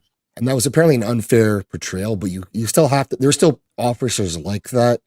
So you had to have that element in the show because it was a real element. It just wasn't actually him. But yeah, the actual Norman Dyke was apparently pretty solid, but in the show he was useless. And of course, Spears has to get sent to the rescue because that's what you do. Get Spears over here. That's like a common thing in war movies. Like, what was that movie with The Patriot where they turned out one British guy into an amalgamation of 3 or 4 guys, and he was like in the movie he was like killing innocent people and everything. He killed Mel Gibson's sons. Yeah. Oh yeah. And the real guy wasn't so much like that, though. He was pretty ruthless. But they merged him with 2 or 3 other characters who were going around like killing civilians just to make the up the movie villain status. You know what I mean? Right. Yeah. If you know, and if you're making a 2-hour movie, you got to squish stuff together. Yep. Yeah. But when you get shows like this, you can take your time and be significantly more faithful. Well, what I liked about this particular show and the Pacific is they focus less on the specific villains and more on the soldiers' experience and the horrors that they both personally experienced and that the war caused. You know what I mean? Like they didn't. You knew that the Nazis were doing bad things, but you didn't see the Nazi leaders in every episode, and you didn't see the Allied leaders in every episode. Like going, like a lot of, you'll see like in The Longest Day, for example, the D-Day invasion movie. You'll see the leadership on both sides portrayed by the actors with all sorts of speeches and ideological this and blah blah blah, which is fine. I enjoyed it, but this is the exact opposite. This is like on the ground focus from their perspective, and it's really really refreshing. You know what I mean? It's a human story. Yeah. First and a war story second. Yeah. So, Zaxx, you got to go on. Yeah, I got to go. I don't want to kill the momentum here. So, but thanks for having me on. I love this show. I love talking about it. And nice to meet you. Technically Mexican. Nice to meet you Yes. too. It Alan was is my name, but yeah. Alan. That's it not was a good Mexican having you on name. for the first time. No, Zaxx. I'm not Mexican. Yeah. Too late. Canada is becoming out of sync with the rest of reality right now. Yeah, So, sure. Yeah. Okay, guys. Thank you. There's that. Great to meet you. Did you want to plug anything? Oh, Nope, too late. guess not. Like the Canada time limit just tick to 0, right? She said that.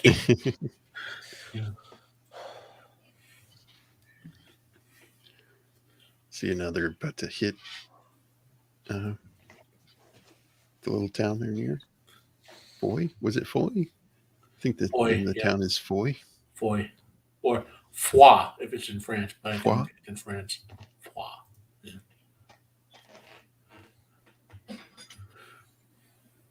Yeah, he's such an underrated actor. Yeah, he is.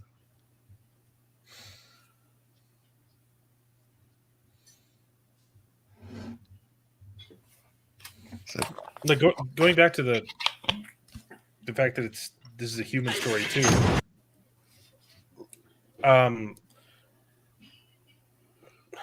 There are a lot of fight scenes in the show, right? There are a lot of battle scenes, but I'd say there's a whole lot more, talking, dialogue, and character focused scenes.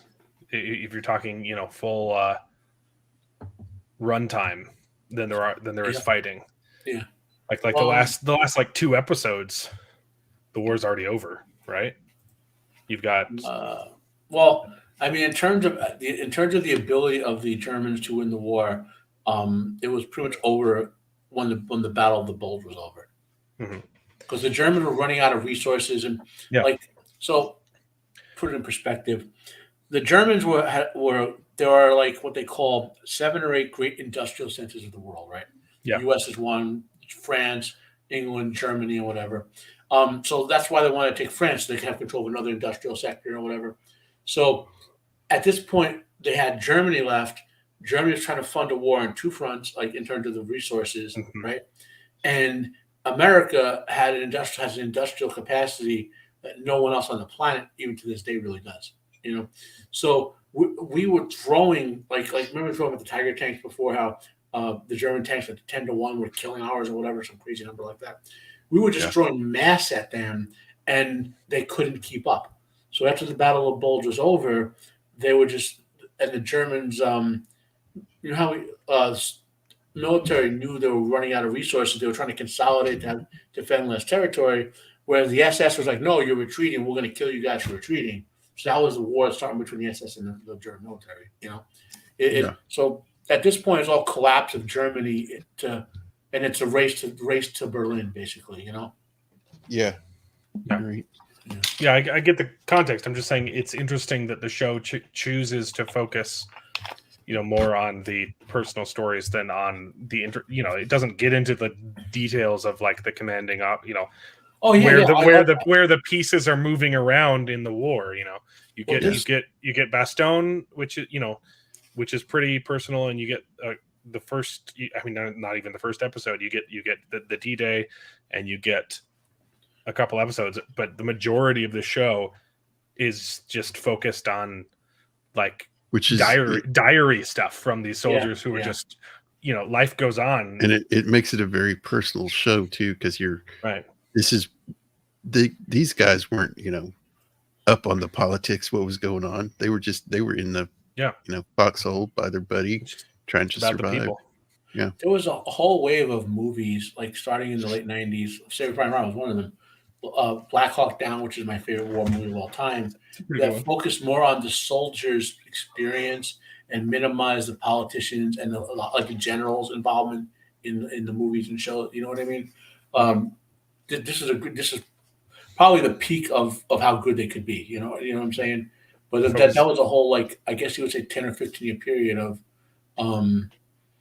just sort of soldiers' experience. You do have to convey who the good guy is, but you don't have to do it in a way that has moral pontificating by the leadership, Right. So. And there goes Spears. Just charging in full bore. In that movie, have you watched it yet, Jacob? The one I told you about, Les Rifleman? No, not yet. I plan on doing that tomorrow. And I don't want to spoil it because I was going to have there's a cool point of scene in that near the end of it, but I don't want to spoil it. So All right. He's just like, I'm just running through. It's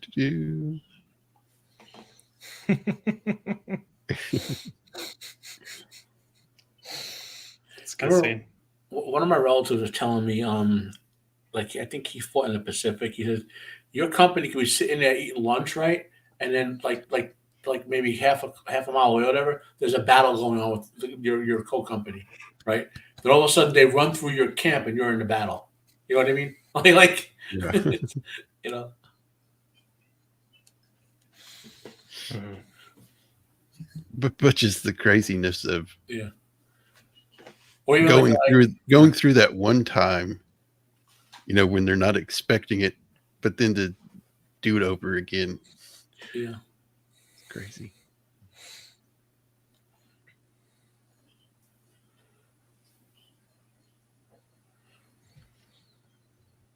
Okay, gonna move on to The Last Patrol. The Last Patrol, which is a fun one.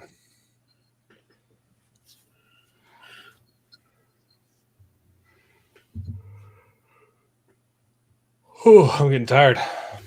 It's been a long day.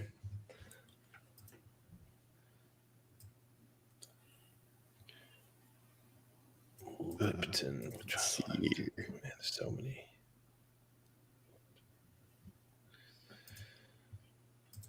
Yeah, The Last Patrol. Who is the kid? It's the guy from the new lieutenant. Yeah. Yeah. Well, his name you can remember because it's Henry Jones, like Indiana. I don't know if they named it that for a reason. They named the character that way, but because it's Steven Spielberg, you know what I mean? Like they would throw that stuff in there. I'm looking him up. The actor. There's just so many actors in the show. It's hard to Google it. Oh, which episode? Well, I'm looking on the Wikipedia list of the characters so I can find the actor. What's his name?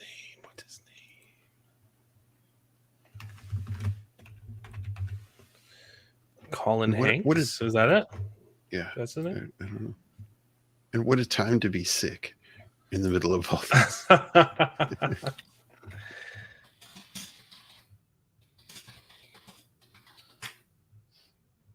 Yeah, Colin Hanks. So I got the actor. I got the real person. Lieutenant Henry Jones. Yeah. And the actor Colin Hanks. Yep. Yeah, I love how he wants to go on the mission. He's so ready to go on the mission. He wants to get some experience and and yet it's not him. You'd think that he would be the one to screw things up, and it's not. It's some other soldier. Yeah, and he actually ends up being quite an asset. Yeah, I don't mean in a bad way, but that's his indoctrination to get in there and serve. Yeah. I'm looking over his career. He's had a bunch of cool. He was in Peter Jackson's King Kong. I mean, just look at his uniform there. I mean, it's just mud and probably some blood and sweat and all that. And it looks like he's been through hell. And they did a really excellent job with the. He's in season 1 of Fargo. That's where I'm remembering him from. I never saw that one. It was pretty good. I didn't watch any of the other seasons, but season 1 was pretty solid. Yeah, no, going on your point, I really liked just seeing the deterioration of pretty much every character throughout the show, and just even the ones you think are gonna stay strong.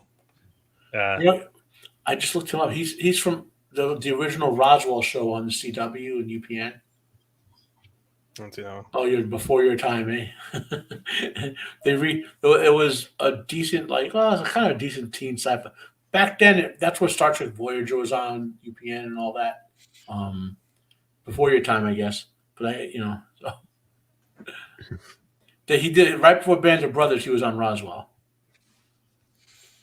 Oh, okay. See, I'm 15 years ahead of you guys in Escalator to Nowhere. So I'm passing knowledge on to you to pass to the future generations. Yeah. Was So Roswell I a good, drop off the escalator. was Roswell a good show? It was an okay, like, teen drama science fiction show. It had a cool sci-fi elements to it. It wasn't great, but it was okay to good with some good episodes. You know what I mean? Yeah, I just think that the Hollywood zeitgeist fascination with Roswell is hilarious because I'm from New Mexico and Roswell sucks. It's the most boring place. It's so boring there. Well, regardless of what crashed there, it was just a crash site of some sort. And there's so much other stuff you could make UFO stories up about, regardless of whether they're real or not. I'm not getting enough debate. I'm just saying. But that one place became like it's so boring. The only reason it's there is because of the museum. Like, I think the people would have moved away a long time ago. Yeah. Which is good for the town, I guess. You know what I mean? Like, keep the people who live there have income, I guess, right? Look, we drove 4 hours. Okay. We're gonna see this place. Impressed. We drove 4 hours. I was not impressed, and I was easily impressionable back then. I was a little kid. Yeah. I like this part. This guy's like asking to go on the mission. I'd really like to go on the mission, sir. And Nix is like, "Aren't you the Jeep driver?" Now, there's a reason for that. I don't know if they cover in the movie. If you see active combat, you get a permanent pay boost even on your pension. Yeah. So, in other words, if you were just a behind-the-scenes logistic guy like a Jeep driver, you earned a military pension, it will be lower than if you saw any combat. Okay. Yeah. Didn't know that. Yeah, they doubled or tripled up my grandfather because of the disability. He got a full soldier's pension with active duty, active combat, right? Then they gave him a naval pension with active to give him compensation for his severe injuries. Then my grandpa, stupidly, we told him that you should have went back in the 1980s because they would have made you basically each one would have up to over $100,000 a year had he gone back to be examined, and he never did. We were like, Gramps, you could have been rich. And he was like, he didn't care. I just love the difference here from this first mission here. He's standing up straight. He's, acting like a leader, I guess, should. And then after the mission where they say they're going to go on another mission, and then Winters says that you're going to report that you went across the river, couldn't find any prisoners, and came back. But he realizes just after that short little mission they had that he understands these guys have been through a lot. Well, he's an he officer realizes now, right? that.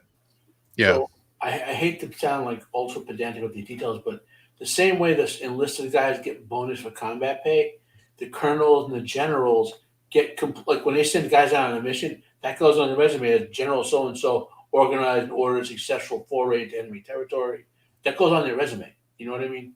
So there's a reason the term REMF, Rear Echelon Motherfucker, exists for military guys. Winters is on the cusp saying, I'm not going to have my guys killed, so some senior guy can pad his resume for the Pentagon or whatever. So, and their officers, I can drop it's probably my favorite anecdote from my grandfather. It's about a bad officer and a good officer.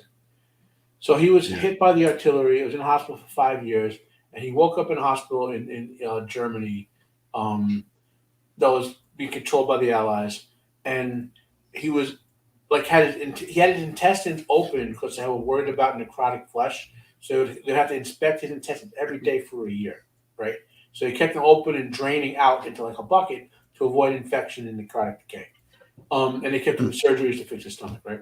So he's laying there with his reconstructed leg and his stomach open, and a captain came in and was doing rounds with the troops or whatever, and he ordered my grandfather to stand up and salute him. So my grandfather did it and then broke his crutch over the guy's head. And then the captain brought my grandfather up on the court-martial, and they wheeled my grandfather in there, and he testified. The colonel or general said to the captain, if he had killed you, I would have gave him a medal. And he dismissed the charges. Good. And he cursed. He actually cursed, but they didn't record that. My grandmother cursed. So he had killed you with the crutch, I would have given him a medal, and dismissed all the charges. So he had a great officer, the colonel or general, whatever he was, and a horrible officer. And one's, yeah. Good story. Yeah, like the officer couldn't see with his eyes. Yeah. That's crazy. But that's good that the other people saw sense and like this is and just dismissed it all. That was great. Hey, Angry Canadian.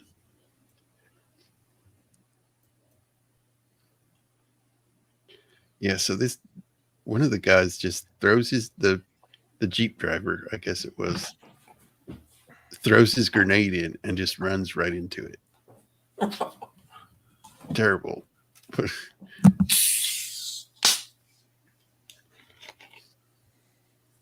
Yeah, I love this whole mission. It's good. It's like a special ops mission before special ops.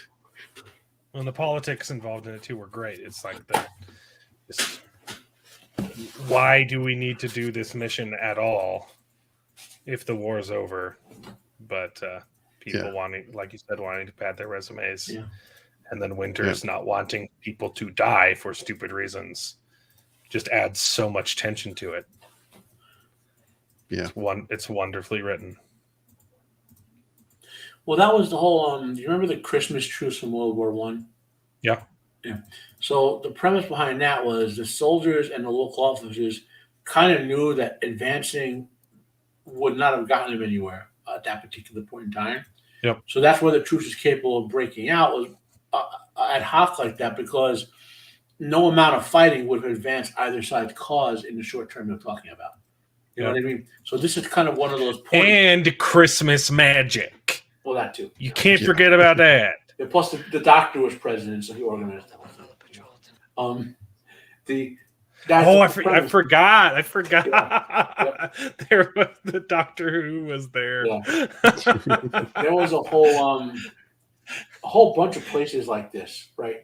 Where as the war was winding down, where like remember I told you the Nazis were trying to actually killing German soldiers because they wouldn't want to advance anymore, and they were trying to defend and all that. Mm-hmm. Well, the war, they knew the war was lost. The actual soldiers knew the war was who was winning, who was losing, and it was just a matter of trying to scale down, let the bigwigs negotiate for peace. But the Germans didn't want the Nazi command didn't want to do that, right? So, it was just. It's probably in some ways the worst part from what I've been told of a war is near the end when everyone knows the fighting is over, but sometimes you still have to fight, and that when people die, then it's real pointless. You know. Yeah, well, and then even in this show, in the last episode, when the war is over and people still die. Yeah. So yeah, just the what he does here, knowing if one of these guys reports his career, that's it. Yeah. But he also knows that they won't. He trusts them, Yeah. So yeah, well, great. The next episode is Why We Fight. And it's the one with the concentration. That's the fun one. That's the fun episode. I mean, sorry, I forgot the consecration. I forgot about the. About the concentration camp. I meant when they raid Hitler's Is that the last episode? Is that episode 10? The Eagle's Nest? I think that's right. I think that was the last one. The last episode is points, and that's the one where they. This is not the fun episode. No, this is the rough episode.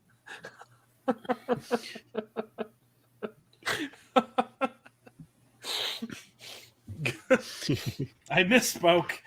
Sorry. That's okay. No, this episode is not fun. Yeah, these guys raiding the chicken coop.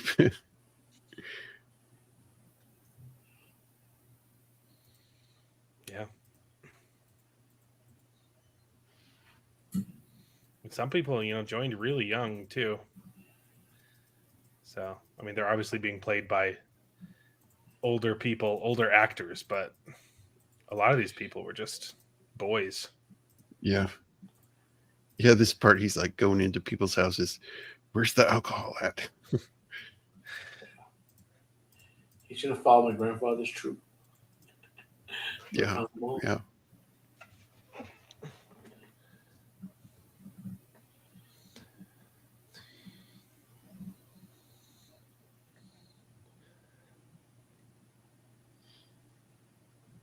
See, I'll just get to the. So, that was an interesting scene right there, the one with them in the nest. That was, I'm talking about the soldiers basically knew the war was over. You know what I mean?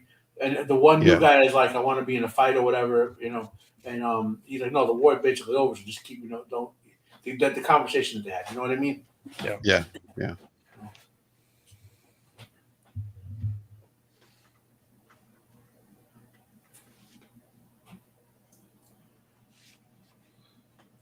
I'm Hardy.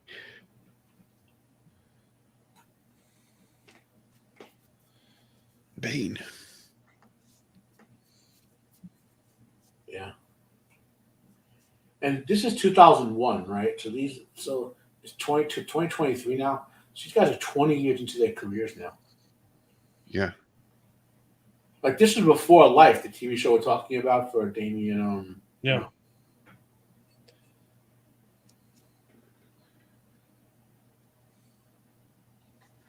So it shows the French here.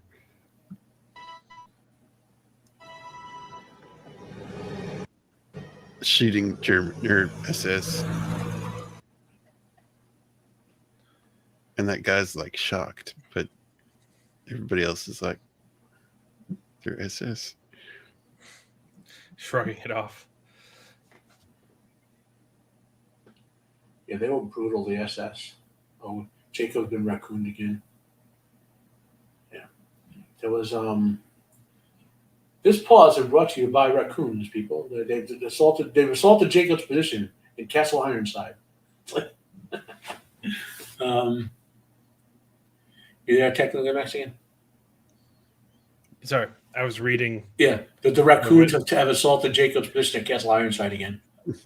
There you go. Yeah, I did notice. He's fending them off with a flurry of machine gun fire. Trying to multitask by reading the summaries of these episodes. Yeah, Jacob, you need to hire some raccoon defenders in your place. Yes, I do.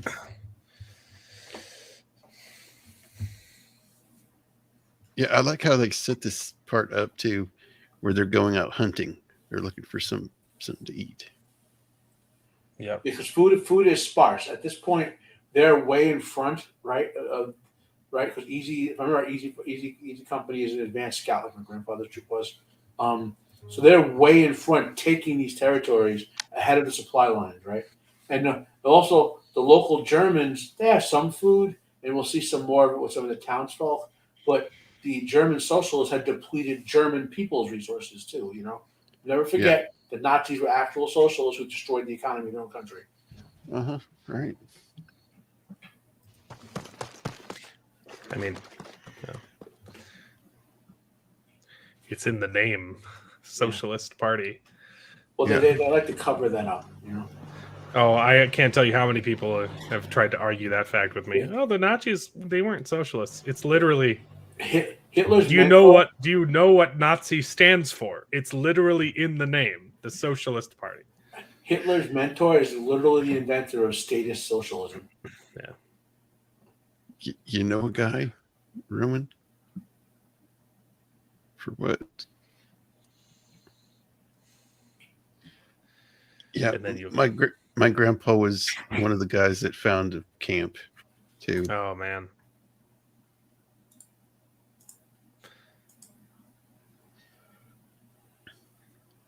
And it's like they don't understand what has been happening, and it's like, were you prisoners or were criminals? And they were just, the guy says like, no, they're musicians and painters and just regular people. They're just Jews. Jews, Polish Catholics, the Romani, Gypsies. there are a couple of other groups too. But the big three were the Jewish people, the Polish Catholics, and the Romani. But there were at least 4 or 5 other groups that I've seen. Mm-hmm. Yeah. The people that they got to be skinny too. Yeah. How do you do that casting call? Like, hey, let's get anyone have some skinny people.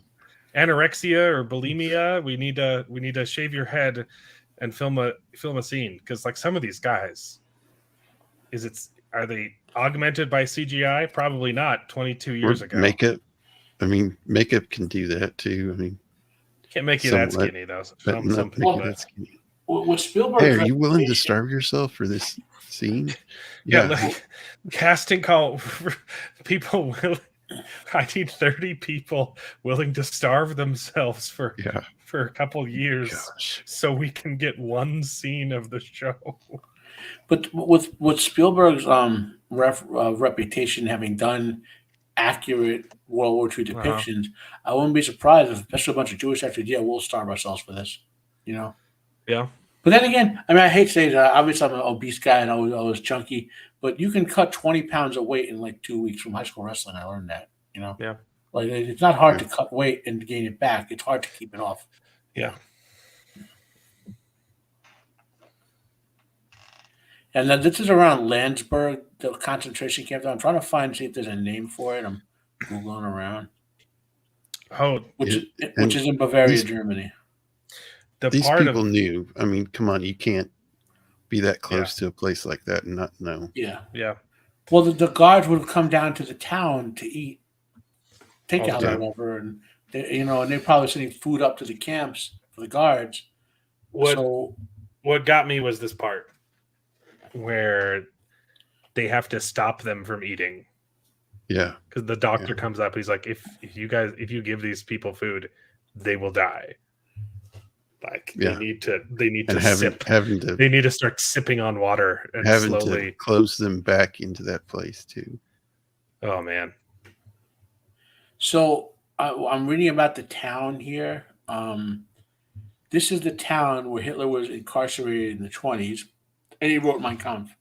So I'm wondering if that's why they used it, because there was a concentration camp there. There was, after World War II, was a location of the largest displacement camps for Jewish people, and they execute over 150 war criminals in that place in Landberg. Yeah. Like we did after the war, Yeah. I have not. Him too. He's having to tell that to other Jewish people that they had to go back in.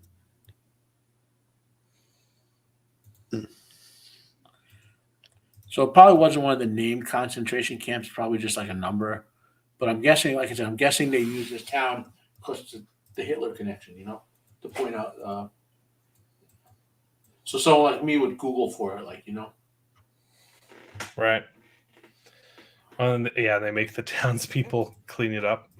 Yeah. Oh. And then we hear Hitler's dead. It is the fun episode. And our final episode is points. To lighten the mood slightly on this, if you could after that. You remember those Hitler Discovers things that went around the internet for like 5-10 years or so? Hitler Discovers, Chuck Norris is coming, and all those sorts of. It's that one movie, Downfall, that they parody. They take that clip and they have him talking. It's a German movie called Downfall. It's a famous scene, and they constantly put subtitles on it, and like Hitler discovers Nintendo is going to be $100 more. Hitler discovers Chuck Norris. They just dub over Hitler screaming, right? Yeah. So one was called Hitler discovers that his men have been killing the Jews. And he said, and this is right before he kills himself, and he's like, I didn't say kill the Jews. I said take them to places and protect them. Look what you've done. They're going to remember me as a monster in history. And, it was like it was such an accurate satire. You know what I mean? Like to point out the horror of what he did by saying it's incomprehensible that someone could have ordered that. Such a crazy level of satire that. But it is. It's almost. I mean, I know from reading history, it's not incomprehensible because we've obviously Stalin killed more people than Hitler with his purges, and Mao killed even more. And then you go back. This Holocaust wasn't even the first Holocaust of the Jews in Europe. There was 200 years before there was another one, and there's all sorts of horror things that we've done to each other, even today. Like the moral lesson to be learned here is what's going on in the streets of the U.S. and Europe with people chanting from the river to the sea now. That type of thing was happening in Germany that led to this. Right. Yeah, and in some parts of the U.S. too. But careful, careful. If you say it, you'll get fired from Star Wars. So if you bring up any comparisons to, I love this part. They're like, we're gonna take the eagle's nest. To how the left treats dissidents now.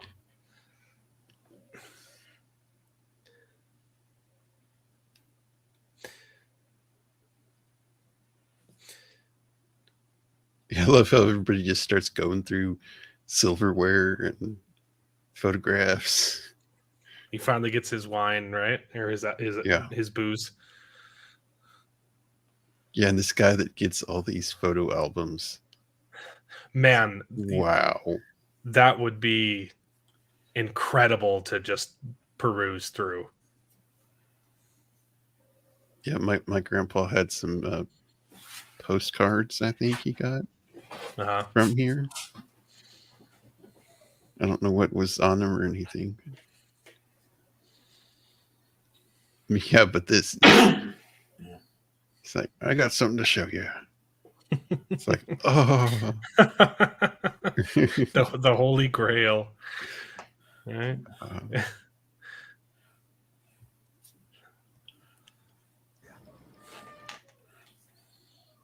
Yeah, this episode was fun. This is insane. And you see the hallway that goes further back. So there's even more down there. Crazy. Yeah, this scene was great too. I thought after seeing all the hell and stuff of war, to come here and see this scenery. Man.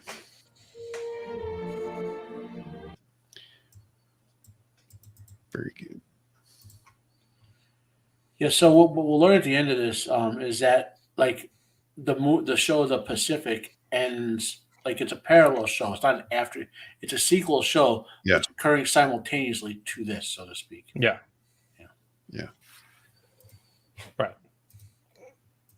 Because of this episode ends with them almost being sent to the Pacific, but then the war ends. Yeah. Yeah,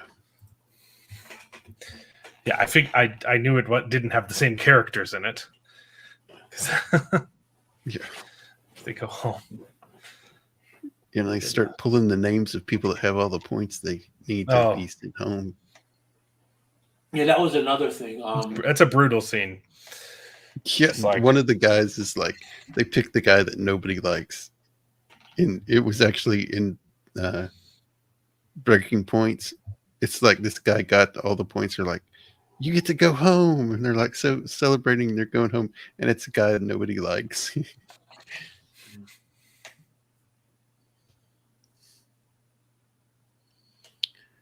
And the active duty guys would accumulate points faster than the logistics guys. Yeah.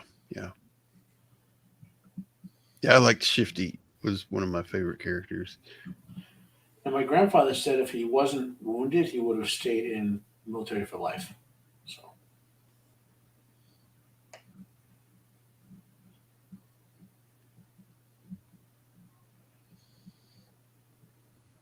Yeah.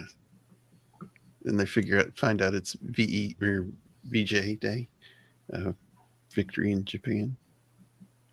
Yeah. Isn't that what it was? Right? VE Day and VJ Day. Something like that. Yeah. I don't know. I need to rewatch the series. Yeah, me too. So good. Yeah, so the war in Asia ended on September 2nd, basically.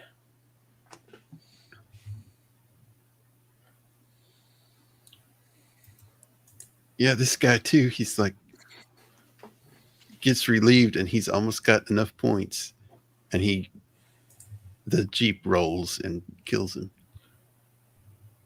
See about getting you a ride.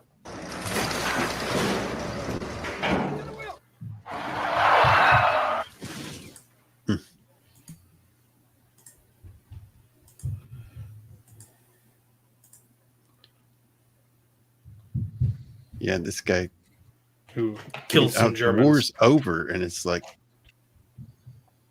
Yeah. crazy and stuff still happens. This guy gets shot because this guy's drunk. Fucking lie me.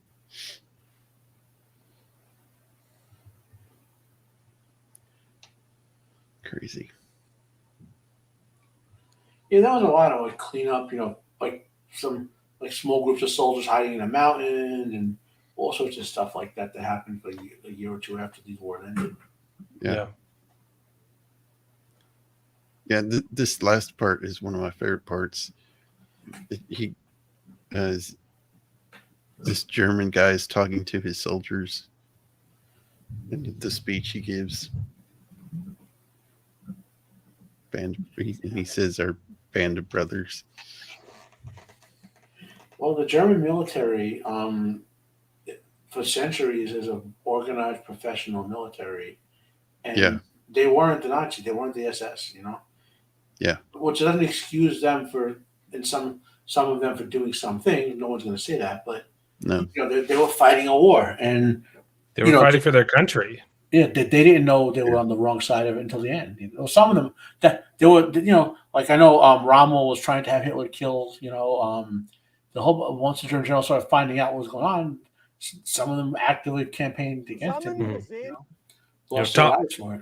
Tom Cruise was there doing his own stunts, trying to kill Hitler. Yeah.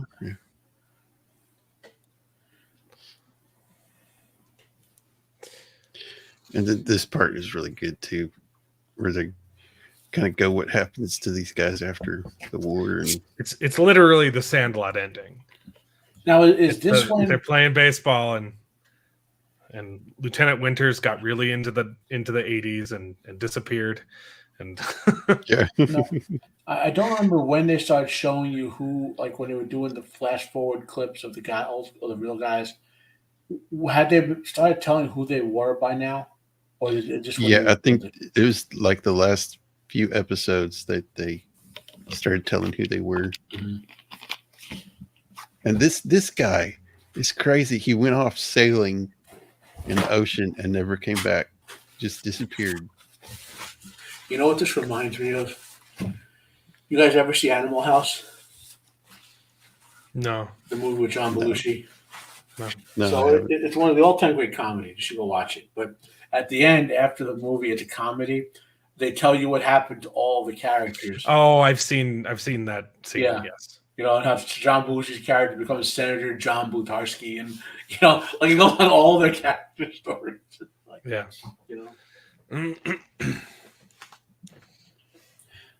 What a great show! Such a great show.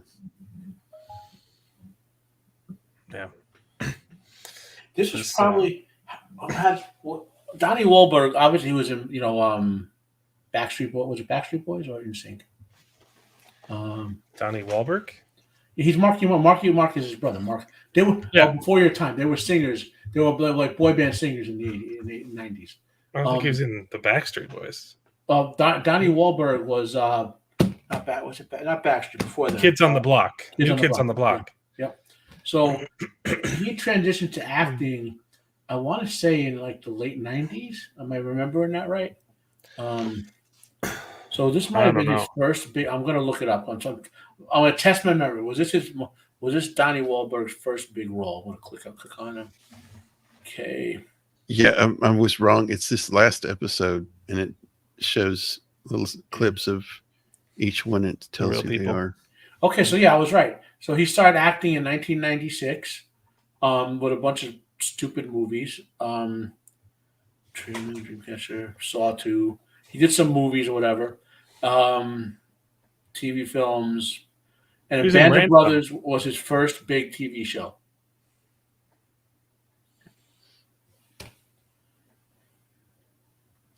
He was in Ransom with Will Smith. Not Will Smith. Mel Gibson. Yeah. Well, yeah, but he was a background character. I'm saying as being a big star was. Yeah. It was just, this little story here that he tells really gets me every time. Where he's talking to his grandson, says, "Are you a hero, Grandpa?" And he says, "No, but I served among heroes." It's a good line.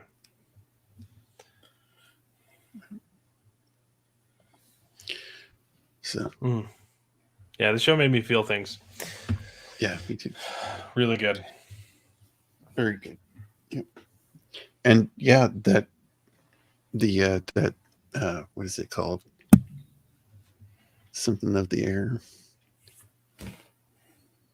The what? Yeah, it's something of the air. I can't remember what the Masters of the Air. Oh, the new show. Another. Yeah. Yeah, I feel like every couple of years they come with a couple of good war films, like this, or post-war films. In this case, like the Last Rifleman. Oh, it's on. Is it on HBO or Apple TV? It says both. I think it's both. Yeah, but it comes out in January. I'm trying to remember the last war movie of modern 1917. Was it one I really enjoyed a lot? I never watched that one. Yeah, there was a couple of slow points in the middle, but like for 20 minutes or so. But I really enjoyed that story. World War II.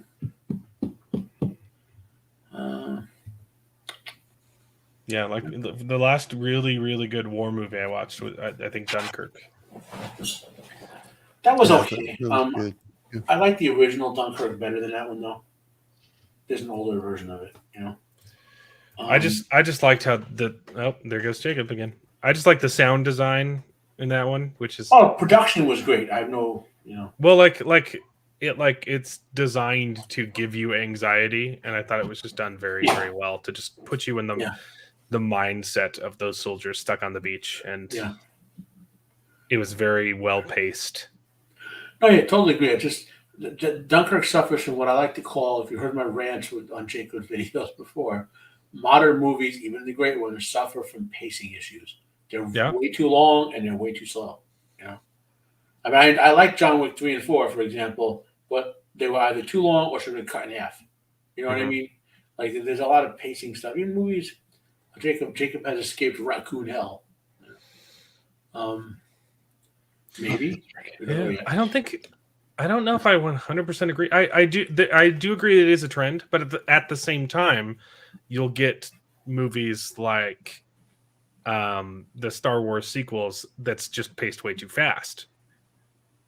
There are other problems with the Star Wars sequels than their pacing. I'll put it that way. There are lots of other problems, but the Force Awakens is like it's just things happening. Bam, bam, bam, bam, bam, bam, a bunch of member berries, and like there's never a moment where any character just sits down and just talks and lets the audience catch up, you know? Like I'm not disagreeing that happens where pacing is too fast, but it's just a general trend of I'm not saying you're wrong. I'm saying I wouldn't say that that's universal, because at the same time, you are getting movies that never stop. Yeah. It's either one of the two. It's a movie that's so fast paced you don't care because you never think about it. I mean, and then movies like you point out that you're just like, okay, you really could have cut some of this. Yeah. Well, like the last Rifleman, it's a slow paced movie, but it's set up to be a slow paced movie. It's enjoyable for that reason, Like it just seems that sometimes they have but you can do a slow pace if the movie's not too long. Yeah, you can do a slow movie. That's fine. Yeah.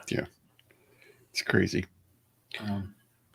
Well, guys, this has been a great one. I'm gonna try and get off before I get knocked off again. Jacob sees the raccoons creeping over the ridge. Yes. My wall of raccoon bodies is not quite tall enough, so.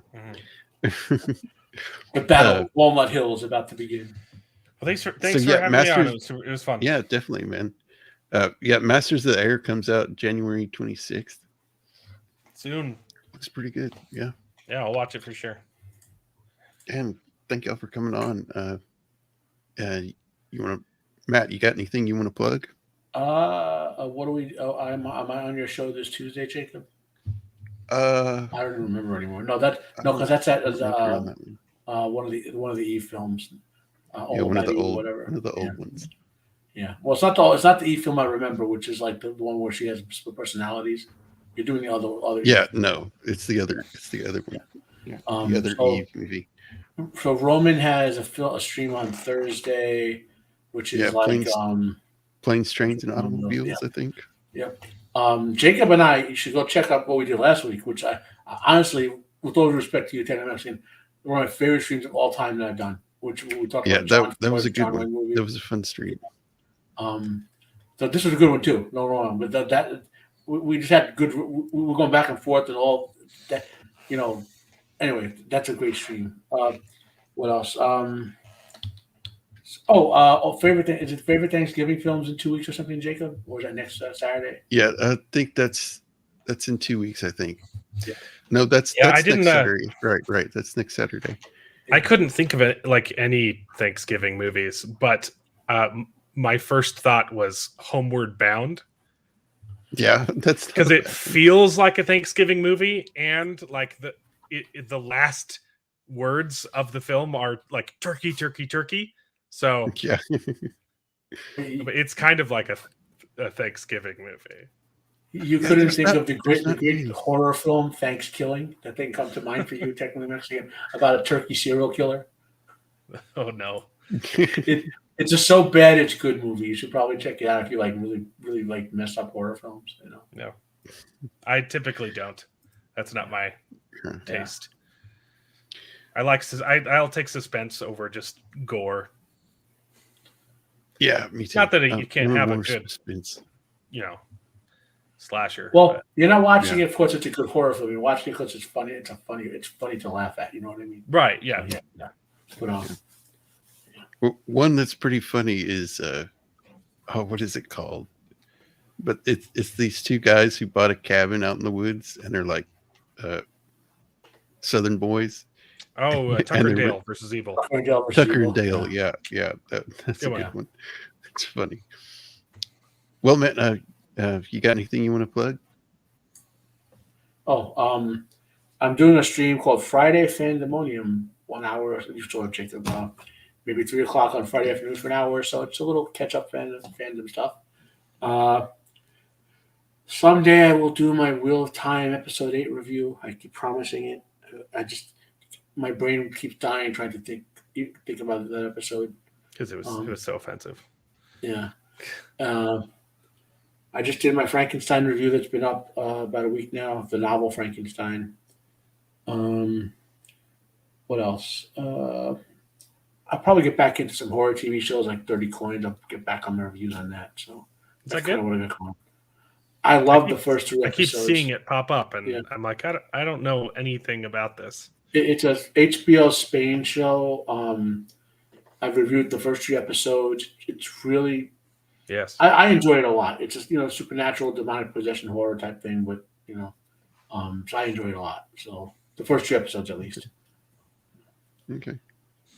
Yes, Die Hard is a Christmas movie. Yeah. Yep. Well, Tex Mix. I mean, I've got my weekly live stream tomorrow. Best Gen. We just talk about the latest thing, which will be the finale of Loki, which I stopped watching. But the people on my show are still watching, so we're still talking about it. So what I'm going to do, I watched episode 1 and then like 20 minutes of the second episode and I couldn't do it anymore. But I'm going to watch the finale and then have a conversation with people who watched the whole show and see if I missed literally anything. Go full. I don't think that I do. I don't think I missed because I watched like the first 10 minutes and they already like erased stuff because time travel. And I'm like, well, I didn't miss anything, and I didn't watch the series. So talking about that, some people watched the Marvels. I didn't do that either. Yeah. But all I remember from the first episode was him blipping out and all over the place, and key lime pie. That's about it. Yeah, so we'll be talking about the latest and not so greatest. But I've also got a bunch of stuff on the channel. I just wrote a children's book. If you give the left a cookie, which I'm very proud of. It was an entire. That was awesome. It was an entire week of Photoshop and work and took forever. You will make serious money making that book and like find one of those print on demand services. Yeah, you will make serious money selling that book. Yeah, I want to do it eventually. I want to make it a little nicer. Before people steal it, I would copyright that for you. It's not that expensive. I'm not saying I would do it. I'm saying you should go copyright that before someone steals what you wrote. Yeah, that's how good it is. Yeah. Eventually, I'll have a music album. Jacob did some Jacob did some Ironside for. Jacob did some artwork for. So, yeah. That's it. Well, that's it. Okay. Well, of course, my Tuesday show, we'll be discussing the 1950 movie All About Eve. It's suspenseful in a different way. It's about stage actors and how cutthroat they are. But it's a good show. It's a good movie. All About Eve. Oh yeah. And then I will be on Roman's show with about planes, trains, and automobiles on Thursday night. And then Saturday is favorite Thanksgiving movies. And then I will be taking the week off of Thanksgiving. So that's all I got coming. And I want to thank y'all again for being on. It was a good time. Good time talking about a good show. And thank you for the chat for hanging with us. And we will see y'all next time. See ya. Y'all have a good one. Bye.